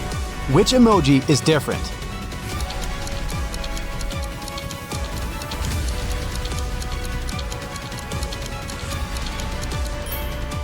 Here it is. Hope you've got it. Can you find the odd one this time?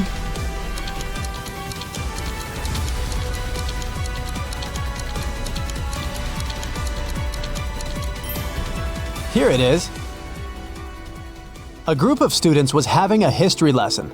They used a time machine to observe different periods of time. When the teacher left them for a minute, the students used the time machine without permission and were taken to different times. Take a look at the pictures and try to find our time travelers. Can you see a student here?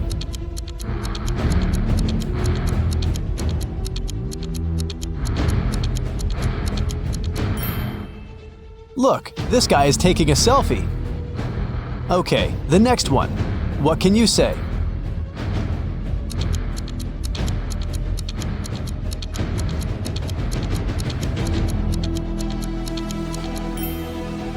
Look at this girl. She's wearing sneakers. They didn't exist in ancient Egypt. What about this picture? Can you find a student here?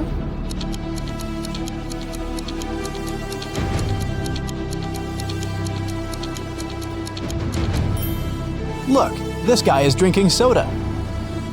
Finally, the fourth one. Can you find a time traveler?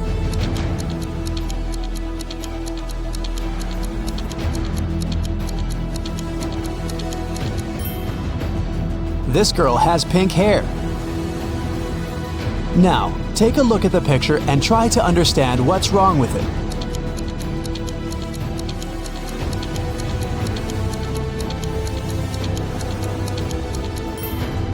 Look closer at the alphabet on the classroom wall. The order of the letters isn't correct. E and F have been switched. What can you say about this image?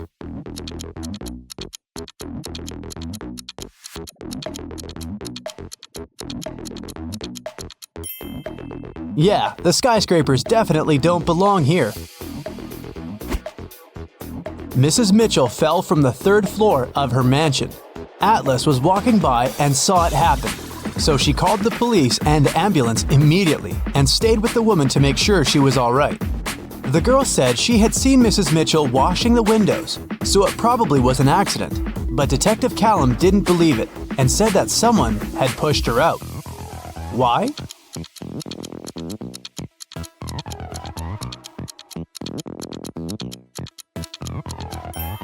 The window she fell out of is closed.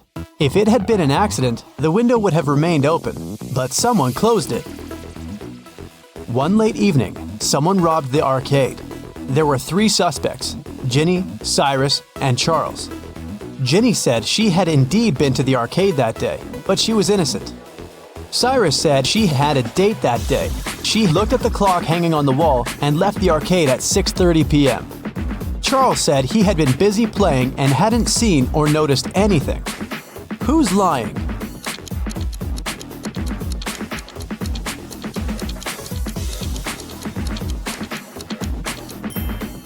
Cyrus. Here's the room he was talking about. But as you see, there's no clock on the wall. Another one for you. Be attentive.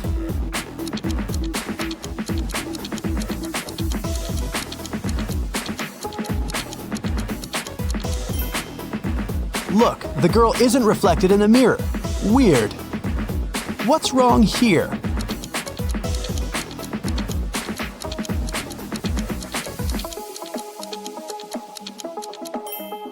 The calendar claims there are just 30 days in August. Where's August 31st? What do you have to say about this one?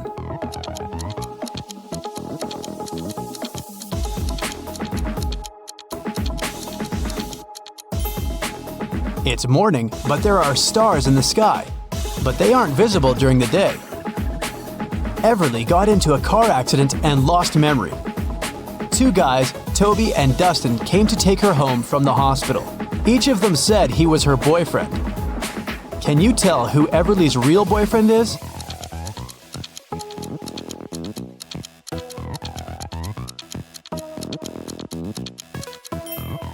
It's probably Dustin.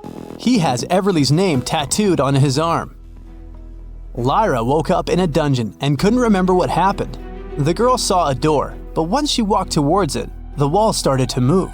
Lyra could get out, but she needed to type in the 6 remaining digits of the passcode. Can you tell what the passcode is?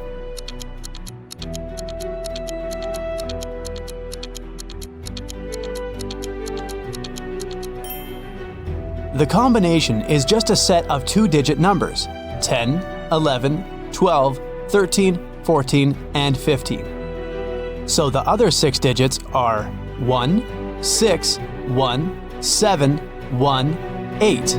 They make the remaining 16, 17, and 18. In the first row, there are letters L, T, V, and X. In the second row, there are letters A, F, H, K, N, and Z. Follow this logic. Which 3 letters should be in the third row?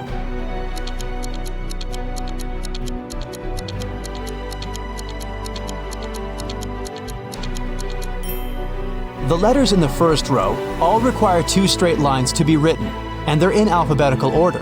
In the second row, the letters are also in alphabetical order, and they are made of 3 straight lines. So, in the third row, there should be letters that require 4 lines, and they should be in alphabetical order too, which means these 3 letters are E, M, and W. Antarctica, Australia, Africa, Asia, and Europe. Can you tell what's similar about the names of these continents?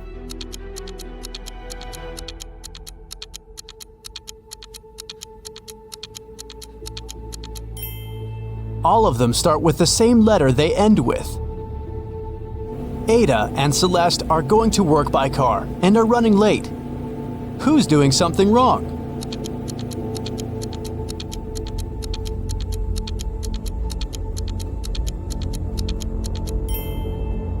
Ada, she isn't wearing a seatbelt. Leo and Liberty are going on a date after Liberty has spent a month in London. The woman is driving to the restaurant, and Leo has already arrived and is waiting for her. Who is doing something wrong?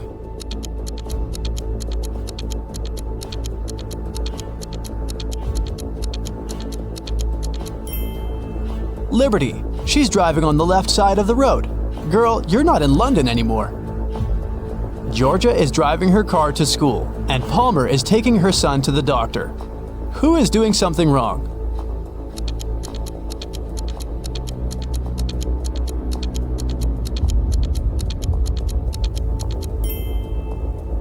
Georgia, there's a cat wandering around in her car. The animal can get spooked. and then it may scratch the driver or hide under the pedals. It can lead to an accident. Eleanor and Fleur returned home after spending the night at their friend's studying for the test. Can you tell which of them wasn't studying, but was instead at a party?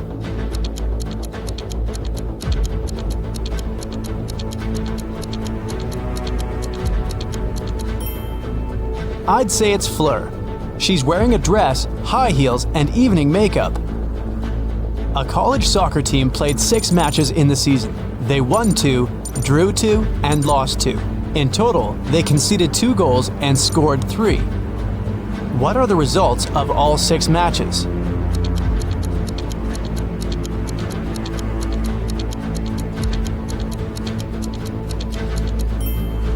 Every time they lost, they must have conceded at least 1 goal. They lost 2 matches and conceded 2 goals, which means they conceded 1 goal in each match. The score of these must be 0-1.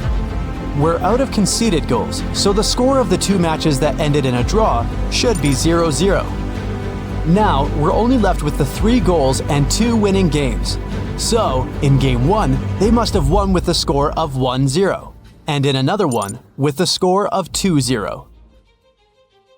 Neo works in an airport. His job is to check ID cards and not let suspicious people in. Take a look at these 3 ID cards and try to figure out which person has a fake one.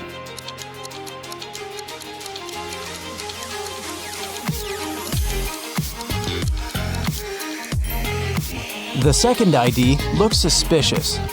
The month and day of birth are switched, so I'd pay closer attention to his documents. One evening, in the city's Museum of Natural History, the lights went off for 3 minutes.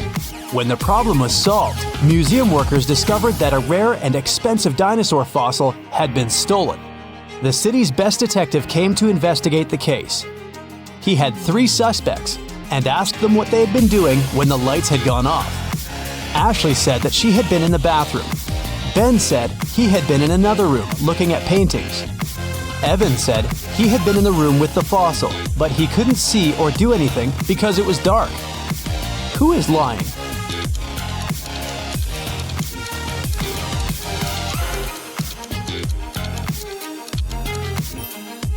Ben, it's the Natural History Museum. There are no paintings.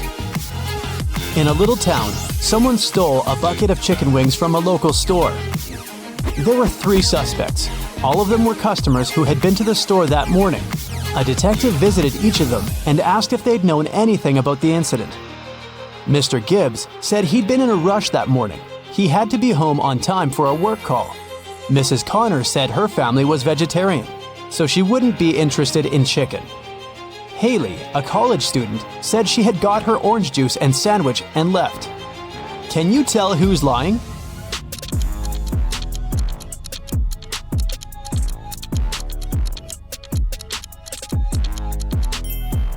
It's Mrs. Connor. She said her family was vegetarian, but take a look at the room behind her back. There is freshly cooked chicken on the table. Sierra and Fred like extreme sports. Sierra is about to jump with a parachute, and Fred is going to jump into the lake from a cliff. Who's in danger?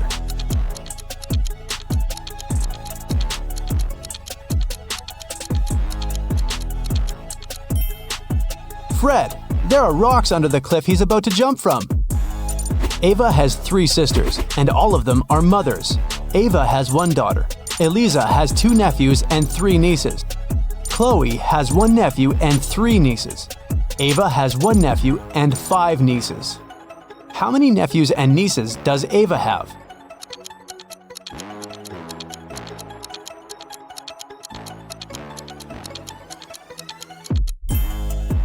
Ava has no sons, which means all the boys are distributed between her sisters. Chloe and Ava have only 1 nephew each, while Eliza has 2. It means that Eliza doesn't have sons. Chloe has 1 and Ava has 1. Therefore, Ava has 2 nephews. Chloe has 3 nieces and Ava has 5. They both have Eliza and Ava as sisters. So the difference between them must be because of Chloe, who has 2 girls. Eliza has 3 nieces. 2 of them are Chloe's daughters and 1 is Ava's. It means Ava doesn't have any daughters, but Ava has 5 nieces. One of them is Ava's daughter, and 2 are Chloe's daughters. Eliza must have 2 daughters then. So, Ava has 2 nephews and 4 nieces.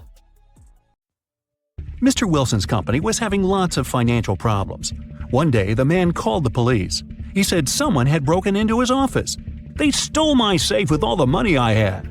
The police officers who came to investigate asked the man why he was sure it was they. "Well, my safe was too heavy for one person to carry it."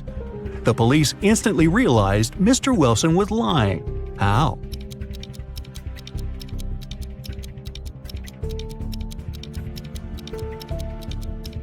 If the safe had been indeed so heavy, it would have left dents in the carpet. After the bank had been robbed, the police found the bag with the money in the park. It was lying among cacti. The police officers arrested 3 suspects. It didn't take long to figure out who the bank robber was. Do you know who it is?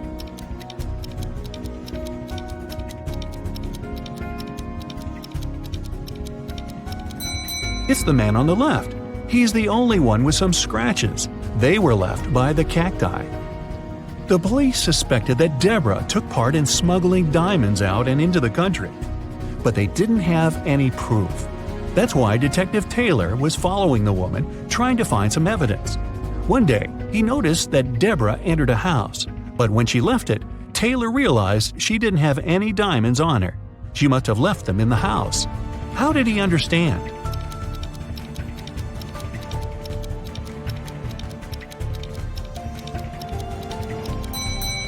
Deborah was wearing boots with removable heels. The diamonds were hidden there. Look at this picture carefully and try to figure out who the guy's mom is.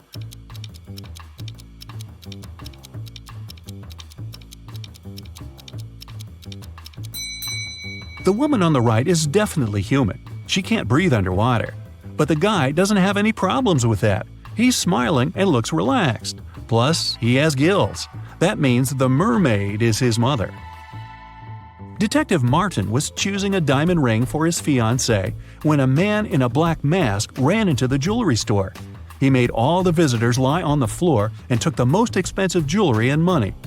After that, Detective Martin saw the man get on a red motorbike and speed away. The police officer jumped into his car and set off on a chase. At one point, he came to a crossroads. Where should he go now? Suddenly, Martin saw a car coming from the opposite direction. He asked the driver if he had seen the red bike. "No, I've only seen a silver convertible and nothing else." Then the detective saw a gray car appear from the left. The woman inside said she hadn't seen the red bike, but she'd seen a yellow bike and a group of cyclists. And the man who appeared from the right told Detective Martin he'd only noticed a large blue truck. Where is the robber?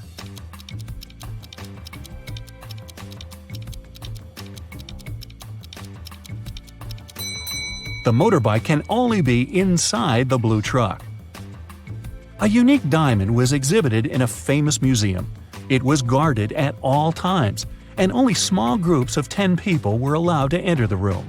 After one of such groups had left, an alarm went off. The guards ran into the room and found there a young man. They searched him. There were just several bills, a lighter, a bottle with soda, a camera, and a cell phone in his bag. The guards had to let the man go. But the next morning, it was announced that the diamond had been stolen. How did it happen?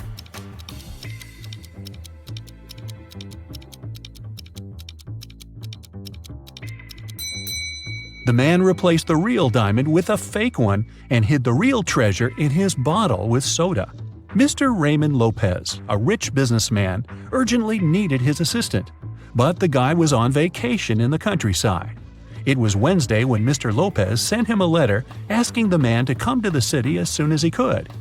Now it's already Sunday and no assistant in sight. Raymond decided to go and check on the guy. When he arrived, he found out that his assistant was okay and packing his stuff. "Oh, Mr. Lopez, I received your letter just yesterday. I was going to leave in a half an hour," he exclaimed. "You're fired. I don't need people I can't trust. You just wanted to have a longer vacation, that's all." Why did Mr. Lopez think so?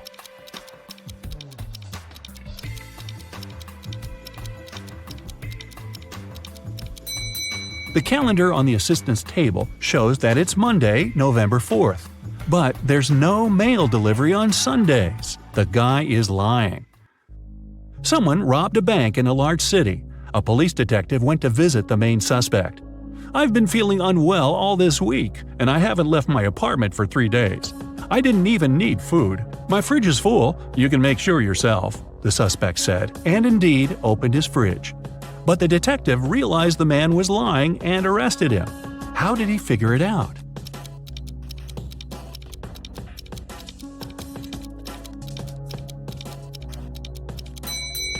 First of all, the bread on the table looks fresh. Plus, if the man had been staying inside for 3 days already, his fridge wouldn't be that full. An art expert paid big money at an auction for a painting that didn't cost anything. He knew about this fact. He was also an honest man and didn't have any criminal intentions. Why did he buy this picture?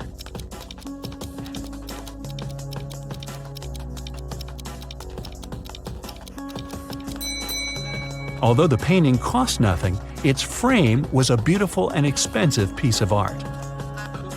After several crimes had been committed in the city, the police decided to visit the main suspect.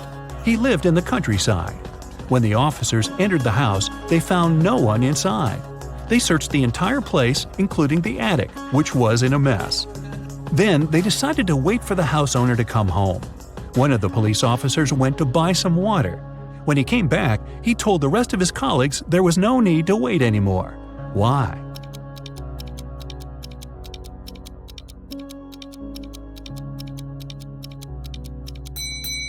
The attic window was closed when the police first arrived, but now it's open.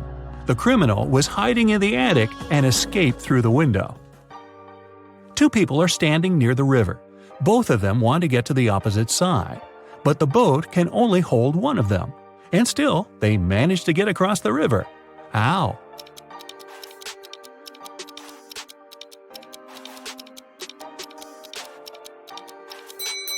They were on the opposite banks.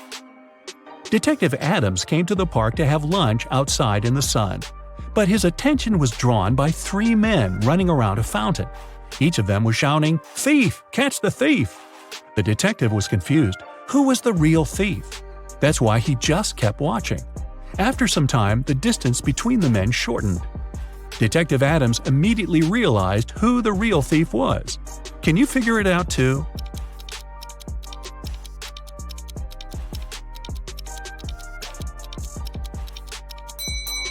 If the third man was the thief, the second one would only have to turn around to catch him.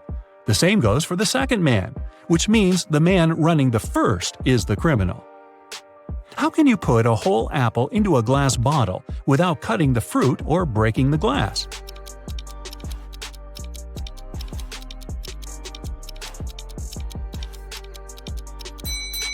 Put the bottle over an apple tree branch in the spring, then wait until an apple grows inside. Scott, an infamous burglar, came home one evening. Just a day before, he had stolen some very expensive paintings from Mr. Smith's house. He was in the living room when he noticed several police officers approaching his home. Scott gave instructions to his wife and slipped out through the back door.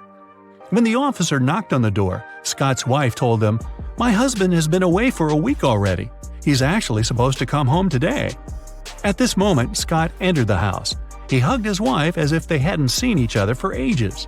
But the police officers didn't believe them. Why?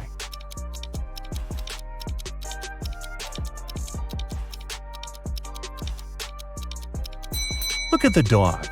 If its owner had been away for a week, the pooch would be jumping around, happy and excited. But the animal saw Scott just a couple of minutes ago and isn't showing too much enthusiasm. If it's raining at midnight, can you expect that in 72 hours it'll be sunny?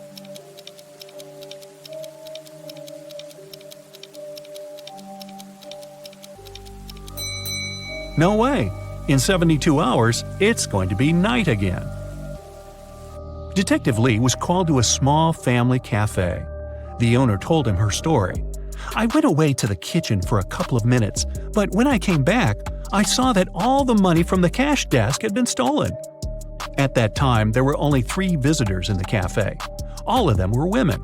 When the detective asked them who had taken the money, each of them exclaimed, "It was her." The first woman added, "The owner is my friend. How could I do this to her?"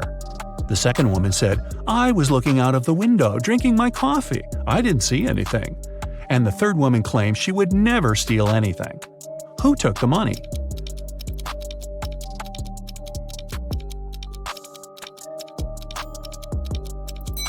Detective Lee quickly figured out that the thief was the second woman. First of all, the two others pointed at her. Secondly, she claimed that the first woman had stolen the money. But if she really was looking out of the window, how could she know this? During a fire, a bank was robbed. The security guard told the police that he wanted to save a bag of money, but he had to crouch to lace up his boot just in front of the emergency exit. At that moment, the door opened and hit him on the head. When he came to his senses, the money was missing. Why was the security guard arrested?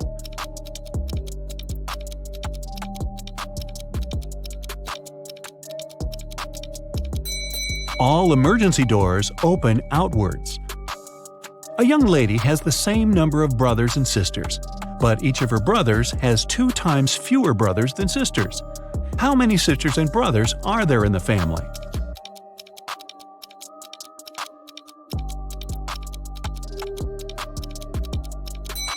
There are 4 girls and 3 guys in the family. Alright, take a look at the sequence of letters. What are the next 3 ones?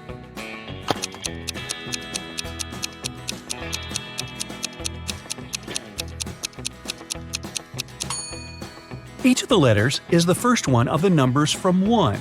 O stands for 1, T for 2, T for 3, F for 4, F for 5, S for 6, and S for 7. Then there must be E for 8, N for 9, and T for 10. And that's today's alphabet lesson. Take a look at the picture and tell who's a ghost.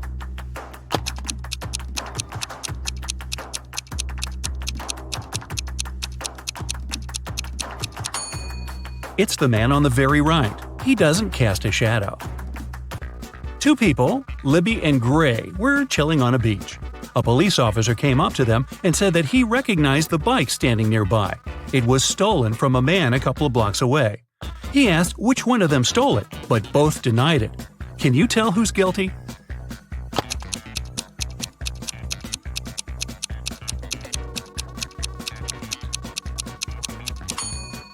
Take a look at the footprints. They lead from the bike to the place where Libby is sitting, so she must be the one who took it. After an accident, Samara was experiencing memory loss. 3 guys came to visit her: her twin brother, her long-lost cousin she hasn't seen for 10 years, and a guy from school who liked her but she never talked to. Take a look at their wallets and decide who is Samara's brother.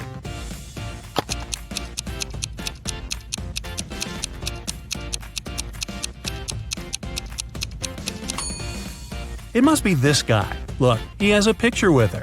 A random guy wouldn't have one. Neither would a long-lost cousin, because the photo wasn't made long ago. On the weekend, Kira and her friends were supposed to celebrate a birthday of a friend online, but Kira didn't show up. In school, her friends asked why she didn't come. She said that on Friday evening something happened, and she didn't have any internet or electricity for the whole weekend. She said that she used this chance to study and spent both days in front of the computer writing her midterm papers. Her friends didn't believe her. Why?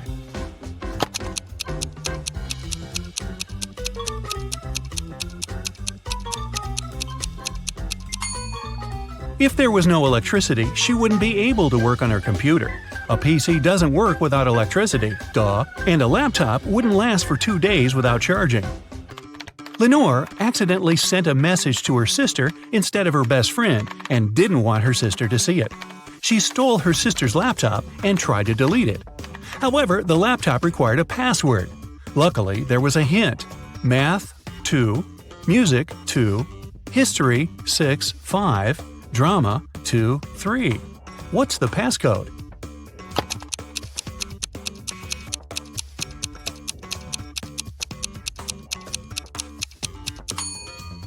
Every number indicates the letter you should take out of the corresponding word. The second letter in math is A. The second letter in music is U. The 6th and 5th letters in history are R and O. and the second and third letters in drama be RR and A. The password is Aurora.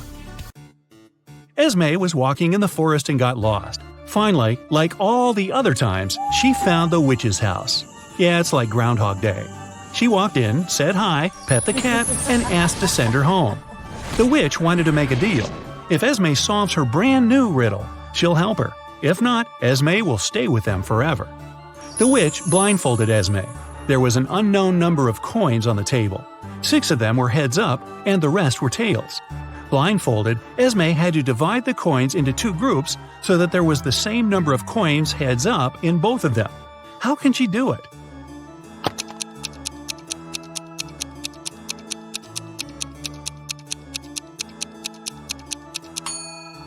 So, since there are 6 coins heads up, Esme grabs 6 random coins and flipped them. No matter how many coins there are and how many heads up ones she picks, it always works. That's because the number of tails up coins she gets among those 6 random ones is exactly how many heads up are left in the other pile. So when she flips them, they'll equalize. Estelle arrived on an island to spend her holiday there. All the locals there always tell the truth, and all the tourists always lie. 2 girls approached her, and one of them said, "Hey, I'm Sylvie, I am a tourist here, and this is Tessa, she's local." Can you tell if the girls are locals or tourists?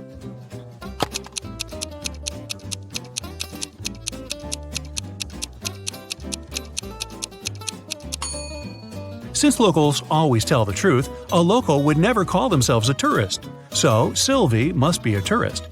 But she must be lying about something. If she told the truth about herself, then she's lying about Tessa.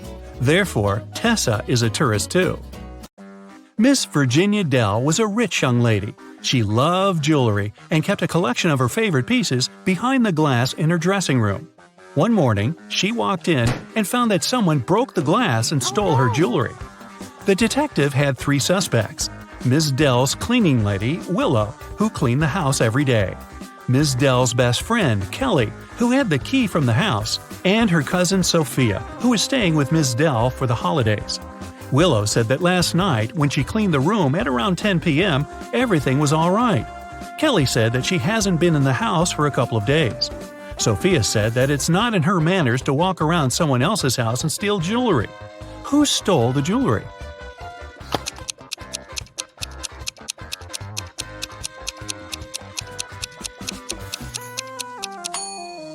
It's the cleaning lady. It seems like right after she broke the glass and stole the jewelry, she wiped off the pieces of glass while cleaning as well. It was a stormy night, and Alana and her sister stayed up late watching a soap opera. In the middle, there was a weather forecast. The weather lady said it'd keep raining for 2 more days, but in 72 hours, it'd be bright and sunny. Alana turned to her sister and said that the weather lady was wrong. Indeed, Alana was right.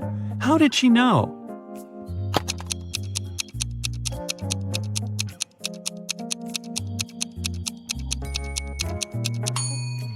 In 72 hours, it would be the very same time as now, so it'd be night too.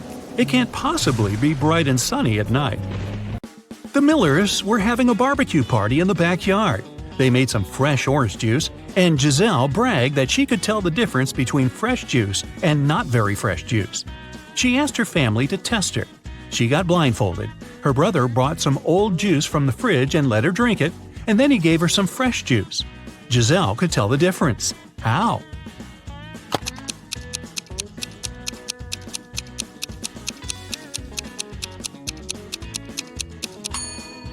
The older juice from the fridge was colder than the fresh one was outside. Mr. Thompson was a strict English teacher who never allowed electronics in class and read all the paper notes aloud in class. So the students had to be conspirative. Once, he read out the following note: 1, 2, 8, 13, 5, 31, 3, 15.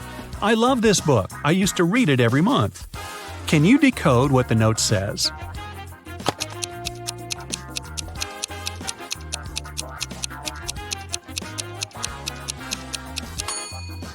The numbers stand for the place of the letter in the phrase. The first one is I, the second one is L, the 8th one is I, the 13th one is K, the 5th one is E, the 31st one is Y, the third one is O, and the 15th one is U. The note says, "I like you." Ah. It was a lazy day, and it just started raining when Mr. Jones called a police officer. He said someone just bumped into his car and drove away. The police officer arrived. The only person not too far away from the place of the accident was a man trying to fix his tire. Mr. Jones says that's the gentleman who bumped into his car. However, the gentleman said that it couldn't be true because he was busy fixing his car the whole time. Can you tell who's lying?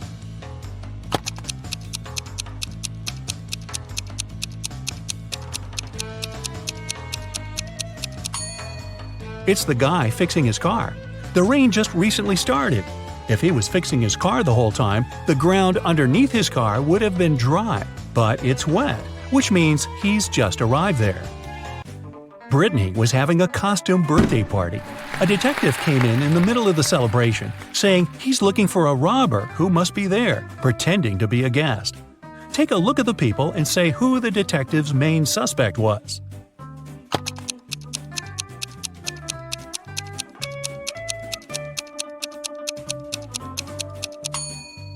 Look at this guy. Unlike all the other guests, his costume is totally inconsistent.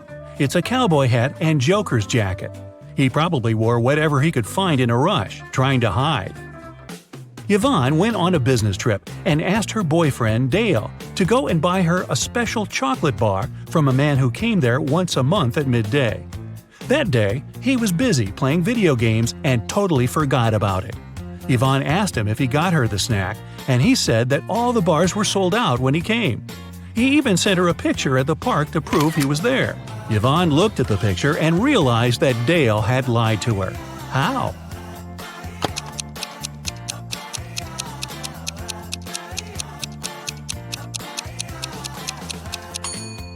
The shadows are too long, so it can't be midday since shadows disappear at noon. And the clock that says it's noon could have been photoshopped. 5 students stand in line. Adeline isn't next to Cleo. Bellamy isn't next to Danica or Cleo. Nor Cleo nor Bellamy are next to Eloise. From your perspective, Danica is on the left of Eloise. What are each girl's names?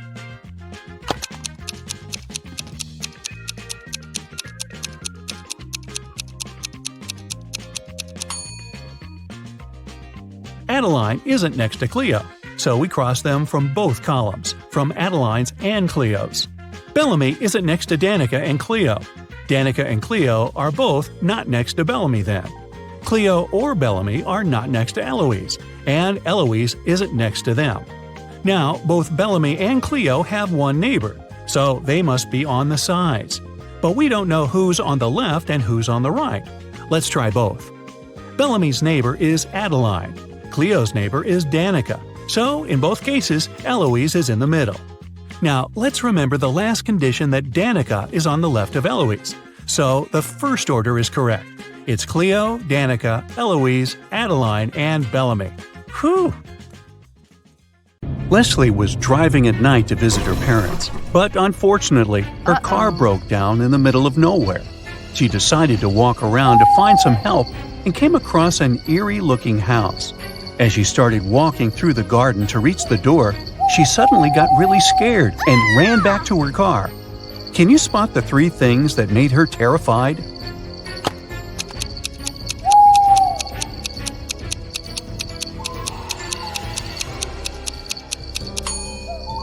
Look at the statue at the center of the fountain.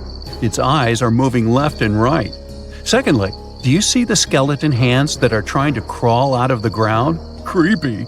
And on top of everything, the black cat here has a snake tail instead of a regular one.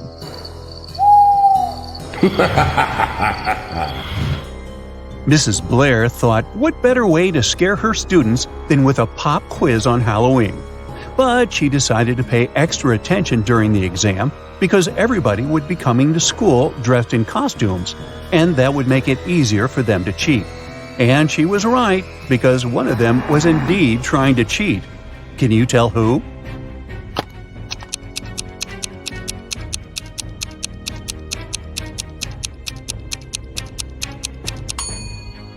Look, this girl here is hiding a piece of paper with the answers under her witch's hat. On Halloween night, Amanda was playing Truth or Dare with her friends. When it was her turn, they challenged her to enter the old mansion, which not a single soul in town dared to enter before. She accepted the challenge and went inside. But suddenly, the door behind her closed on its own and got locked. Then a skeleton butler greeted her and said, "You're not welcome here, but you can leave if you know my riddle. In the darkest night, I come to life. My eerie gaze causes no strife. What am I that lights the way when monsters and goblins come out to play?" Can you help Amanda?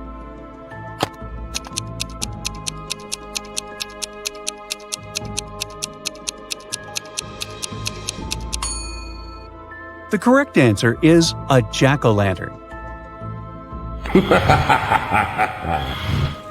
Amy was invited to a Halloween party in her neighborhood.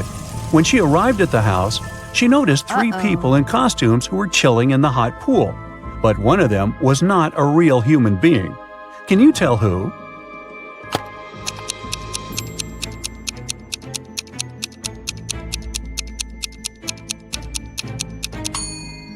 Well, the first girl in the witch's costume and the second guy with fangs look scary, but they're only wearing makeup.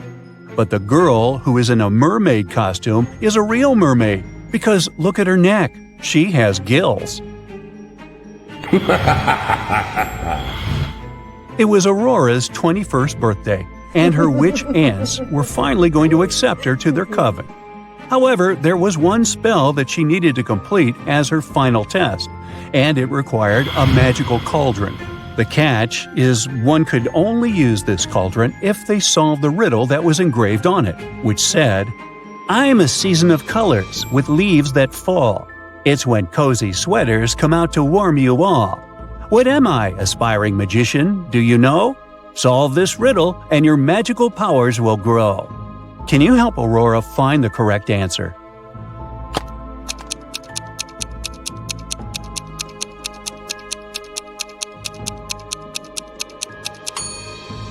The answer you're looking for is the season of autumn. Take a look at these two women who are preparing the dinner tables for their Halloween party, but one of them has nefarious intentions. Can you tell who is the dangerous one?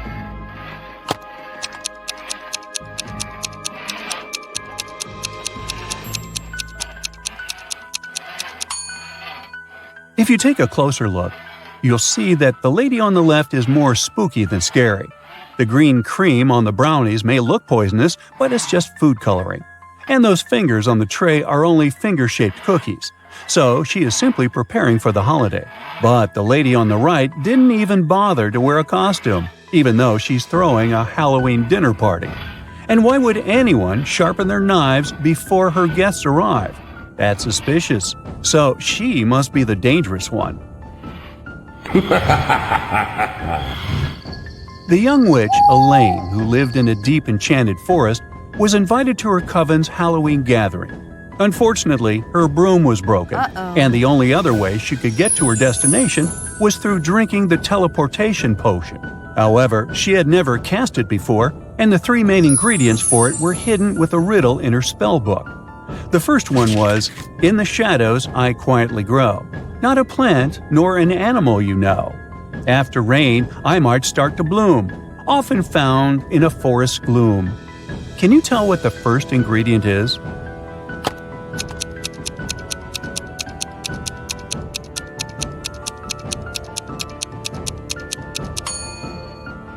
It's a mushroom. The riddle for the second ingredient went, "I'm as light as air, soft to the touch. Upon a bird's back, I don't weigh much. I help a creature soar high and free, yet I fall to the ground for all to see. What am I?" Do you know the answer?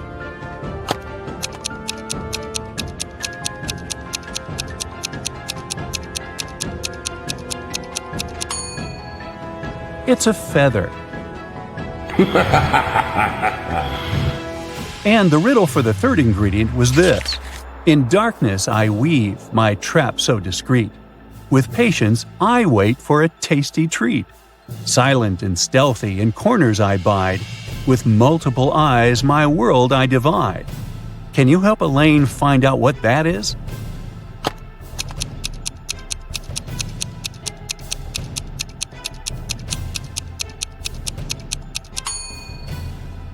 The answer is a spider. But now she needed to wander deeper into the woods to find those ingredients. Take a look around. Can you help her spot them?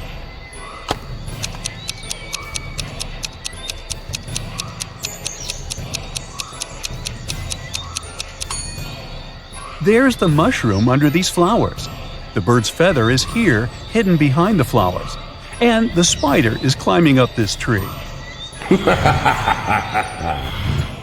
One famous club in the city was organizing a Halloween party, and Jenny and her friends were going to go. Inside, there were 2 different counters from where they could get their drinks.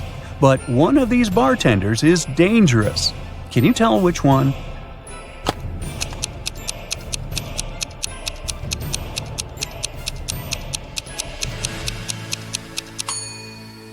This bartender is dressed as a vampire for Halloween, and he is simply putting on a fire show. On the other hand, the bartender who is polishing the glasses has a bottle of poison here among the bottles, so the girl should avoid him at all costs. James was attending a Halloween dinner party. He wanted to have something to eat, so he headed to the open buffet. Examine these 3 snack options closely. One of them will hurt his stomach. Can you tell which one that is?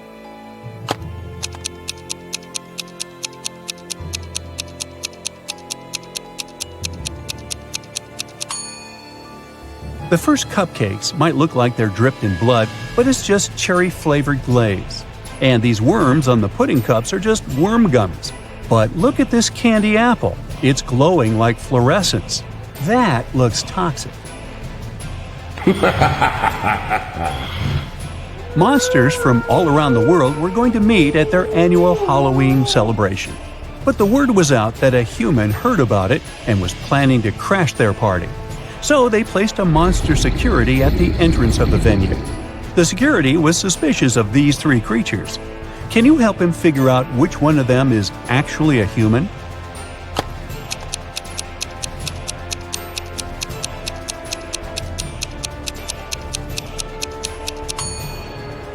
Take a peek at the moon. It's not full. Then how come this werewolf is here? He shouldn't have turned into one, so he must be a human wearing a costume. Amy and her friends went to the Halloween parade that was visiting their town. There was a scary maze, and Amy decided to try it herself. However, after a while, she got lost and started to panic. But she didn't notice that there were hints around the maze that would guide her to the exit. Can you spot them?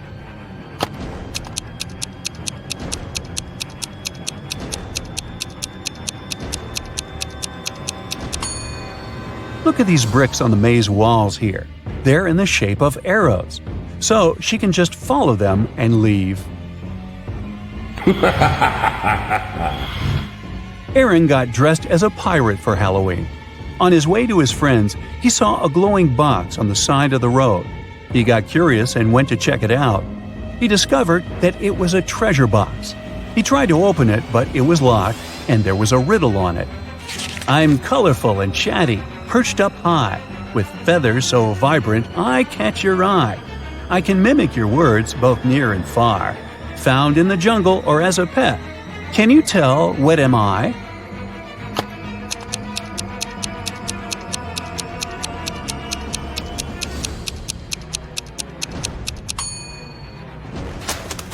It's a parrot.